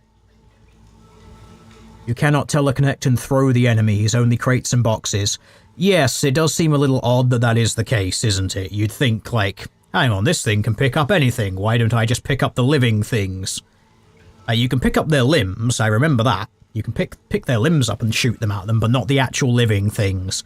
I suppose the diegetic argument would be the kinetic module detects whether something is alive, like a heartbeat or blood flow or something, and doesn't let you use it on them, because that might be too fun for employees to do at work. You imagine that, just like, you're at work and someone's just like, we're all bored and on break. Hey, shoot me across the airlock with the kinetic module, it'll be fun. Like, that would be funny. But then you could also make the case, well, why does stasis work on people? That would surely make a very hazardous working environment in which you're surrounded by giant asteroids, giant moving pieces of mechanical machinery, and you could just be like, whoop, stasis. Like, so how did Greg die when he was on the shift? It's like, well, we thought during the time that we were larking around with the giant forklifts, we'd just stasis him just for fun. We thought it would be amusing, and then we dropped a shipping container on his head. Or even worse, we dropped a shipping container, I tried to stasis the shipping container, but I missed and hit the person. As a result, he couldn't leap out of the way. Can you imagine, oh my god, trying to explain that in court? Some guy was running away from something that was falling over and they were going to make it. They were like leaping through the air and you accidentally stasis them while they're leaping in the middle of the air because apparently stasis allows them to defy gravity. And they just stayed floating in the air very slowly and the thing continued to fall on them and killed them. Oh, that would be awful to try to explain in a court of law. Imagine the paperwork for filling that out. CSEC must have had some... Well, I suppose we go back to the in-game thing here, don't we? CSEC must have had some really good lawyers. Or alternatively, they paid off the government so they can do all the really, really dodgy and shady shit like that, so it doesn't matter.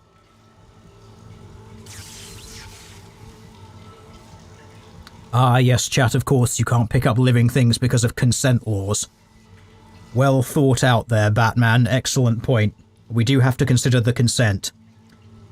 And necromorphs do not consent to being kineticked. But they do consent to being stasised. Which would be another interesting thing. Do you think there's ever been a case in the Dead Space universe of, like, kinetic assault of an adult nature?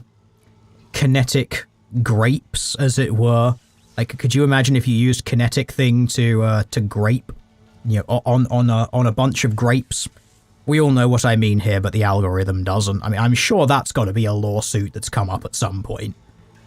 It's basically, hey, I've got this thing that literally stops people. It doesn't stop them from moving completely, but really, really slows them down. I mean, there's got to be some really sick person out there who would have tried that, right? You'd think.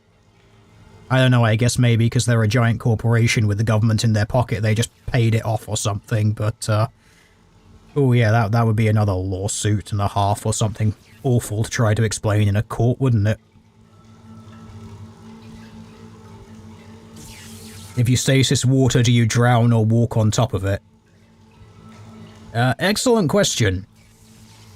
Actually, that is an excellent question. I suppose because it slows down the molecules and how they move through time and space, obviously through space, because it slows down gravity, apparently. Obviously, the reason that you fall through water is because you displace it and you move the molecules aside, so I would imagine that if you kineticked an area of water... This is really interesting as a thought experiment, because if the body of water was too big, because the kinetic thing, the stasis thing has a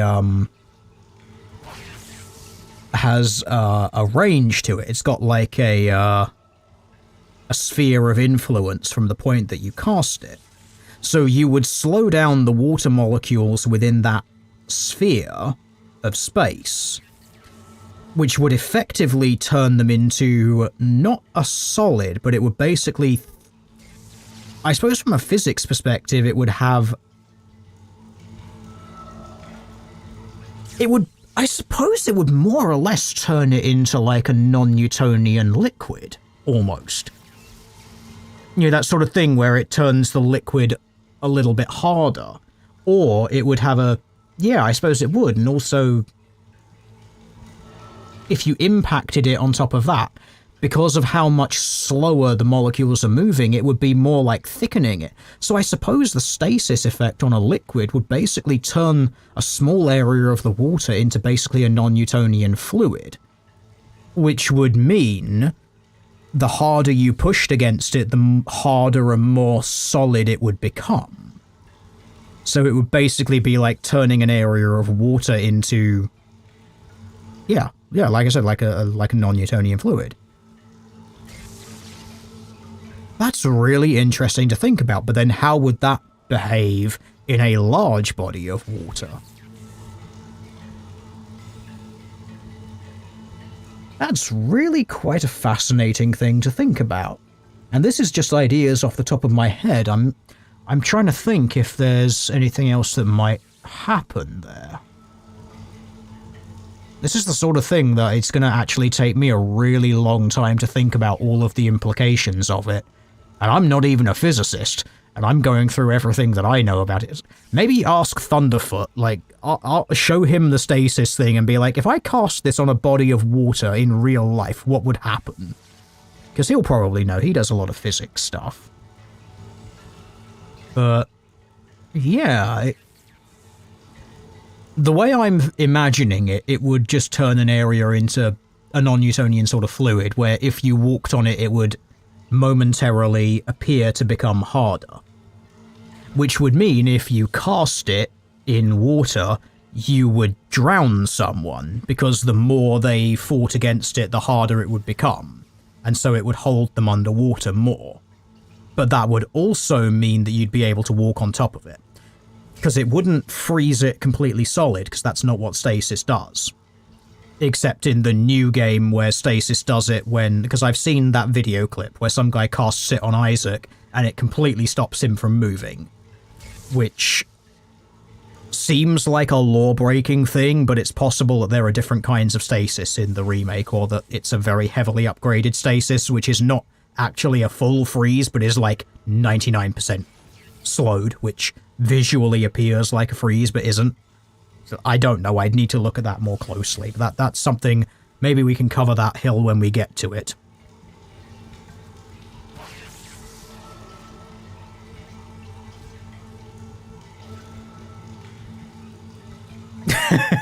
And now chat is asking all sorts of questions about how the stasis module would work in real life.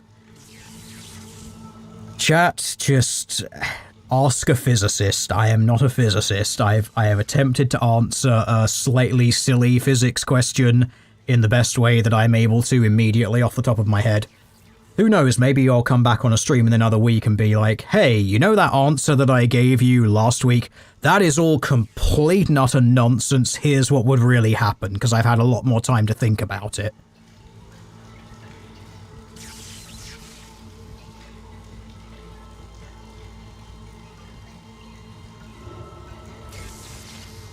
Yeah, I'm going to sit and think about this way too much. Tomorrow when I am lifting, I will think about stasis and the effects of stasis on liquid probably throughout the entirety of the lifting session. So it's gonna dwell inside my brain for far longer than it should, because that is actually a really fascinating thing to think about. Well done, chat. You have actually asked something that is incredibly interesting. Like, absolutely fascinating to think about. I know physicists don't video game logic.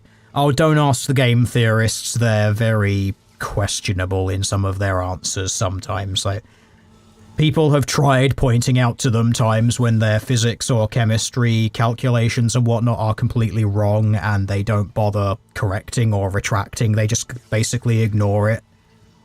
Like, actual physicists have gone through and looked at some of their videos and been like, yeah, when you said this thing, that's completely wrong, so everything you said is incorrect past this point. And, they've basically just either been removed or blocked, which I think is a little bit sad from a YouTube channel that is supposed to be like, we care about overanalyzing this sort of stuff and getting it right, but there's always that sort of weird fine line between, are you just doing dumb things for entertainment, which, okay, you're allowed to get things a little bit wrong if you're just like, look, this is not supposed to be a 100% accurate thing, this is just like some vague potential possibility, so could be wrong, could be whatever. But when you're presenting yourself as like, oh no, this is actually like how it would work, and we have all of our experts who do all this calculation, and then someone who's actually an expert says, no, your experts are wrong. Oh, that brings us... Oh no, I've just realized that's going to get this channel flagged. We talked about experts and how experts can sometimes be wrong, because sometimes other experts disagree with other experts, and sometimes some experts get things wrong while other experts get things right. Oh dear. We're not allowed to talk about that, chat, I've been told. I've been reliably informed that the experts and the science are in fact one fixed thing that are always what they should be up until the time that they are not, according to the YouTube TOS. Oh dear. Well, it was nice knowing you, chat. This channel is done, the stream is done, everything. It's all gone, it's all going to be deleted because free speech doesn't exist on this platform or whatever. We're going to get a fact-checking bubble beneath this video and that's it. It's all gone. Anyway, chat, I believe that we are done. My throat is giving out now, so I will see you whenever I see you, I suppose. And hopefully it won't be too long, and maybe we'll go through Dead Space. Maybe I won't even touch Dead Space until the next stream, so that we can do the whole thing. That would be interesting. But I really want to play Dead Space in my spare time, because I really like Dead Space. We'll see what happens. Either way, thank you for joining me for this stream, ladies and gentlemen. It's been enjoyable for me, and I hope that it has been enjoyable for you. Can I alt-tab out of this so that I end the stream without breaking what you're seeing on the stream? Yes, I can. Wonderful.